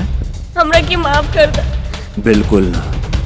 देखा रॉकी, तो थप्पड़ आज भी हमारे कान में गुजा था। रॉकी हम हाथ छोड़ता नहीं, हमके रॉकी प्लीज हमके छोड़ दो। देखा रॉकी प्लीज, ना रॉकी, ना रॉकी, ये ठीक ना हो।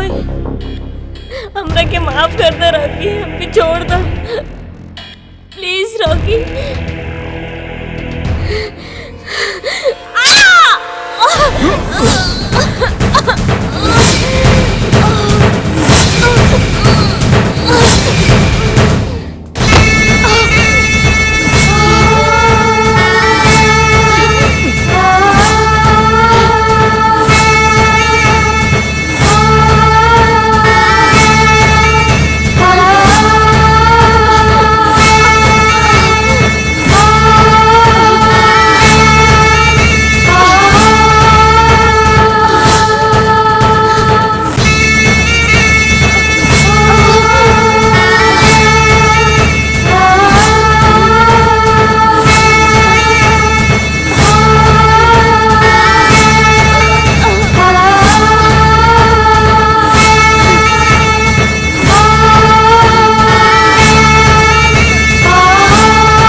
बोलो करा के अरे क्या कहला सब कुछ अरे कुछ अरे अपने बच्ची की क्या हालत कहला ना बोल एक बार नाम बोलो कर बोलो बेटी बोलो बेटी डैडी हमके माफ कर दे। हम हमारे से तो थोड़ा सा भी प्यार करले होगा तो हम और एक अंतिम इच्छा बा ऋषभ हमार प्यार ना हमार पति भी हो तोहरे नाम के अब अच्छी बोल हम अंतिम इच्छा बा हमार अंतिम इच्छा बा सुहागन के रूप में हमार ऋषभ आग दी है पढ़ ली डैडी। रितिका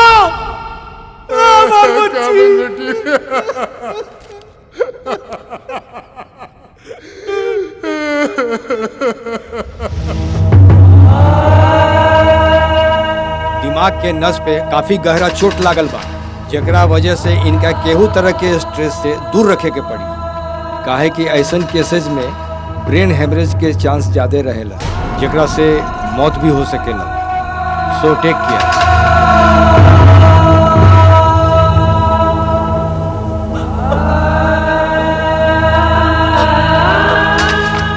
देख ले लो अपने बेटा के हाल। बाप के डिसिप्लिन में जब माँ के ममता घुसेला ना तो ये नतीजा होला। अरे वो तो वो कमीना सुरेंद्र बिच्छू के तरहती पर रख के हमार बेटा के डंक मरवाइलस। सुरेंद्र की उम्र कैद की सजा दिलवाइल ताज कम कानून का दांव पेश तो देख लेला और सत्ता का शक्ति का होला अब हम ओकरा के दिखाई। अरे कटोरा लेके भीख ने मंगवा देली ना तो हमरो नाम सत्यपाल ला। सत्यपाल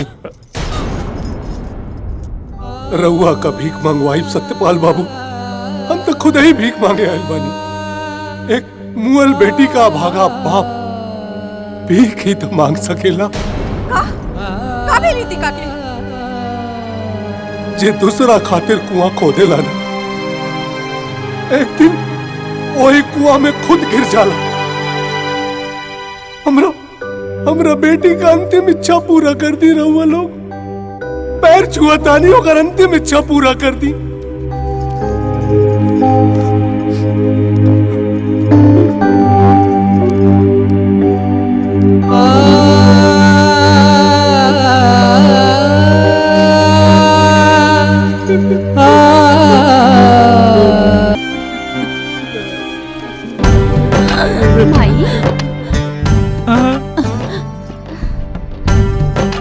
विनीता हमार बिटिया विनीता हम ठीक मानी। डॉक्टर साहब कमाल हो गई हमारी बेटी तो ठीक हो गई। कमाल तो हो गया। Now she is alright. Now happy happy बहुत बहुत धन्यवाद डॉक्टर सी यू साहब। लेटर। हमार बिटिया ठीक हो गई ले। बिपिन बाबू ऐसन होखेला बिपिन बाबू ऐसन होखेला जब कोई भूल से मरला के बाद लाश के उत्तर सिराहना के बदले कोनो और दिशा में रखेला तो ओकरा पुनर्जन्म के बाद याद रह जाला। कहावत है जीते जी काशी और मरे के बाद उत्तर बासी। भाई तू रोत काहे बाड़ू? और पापा आपके आंख में आंसू?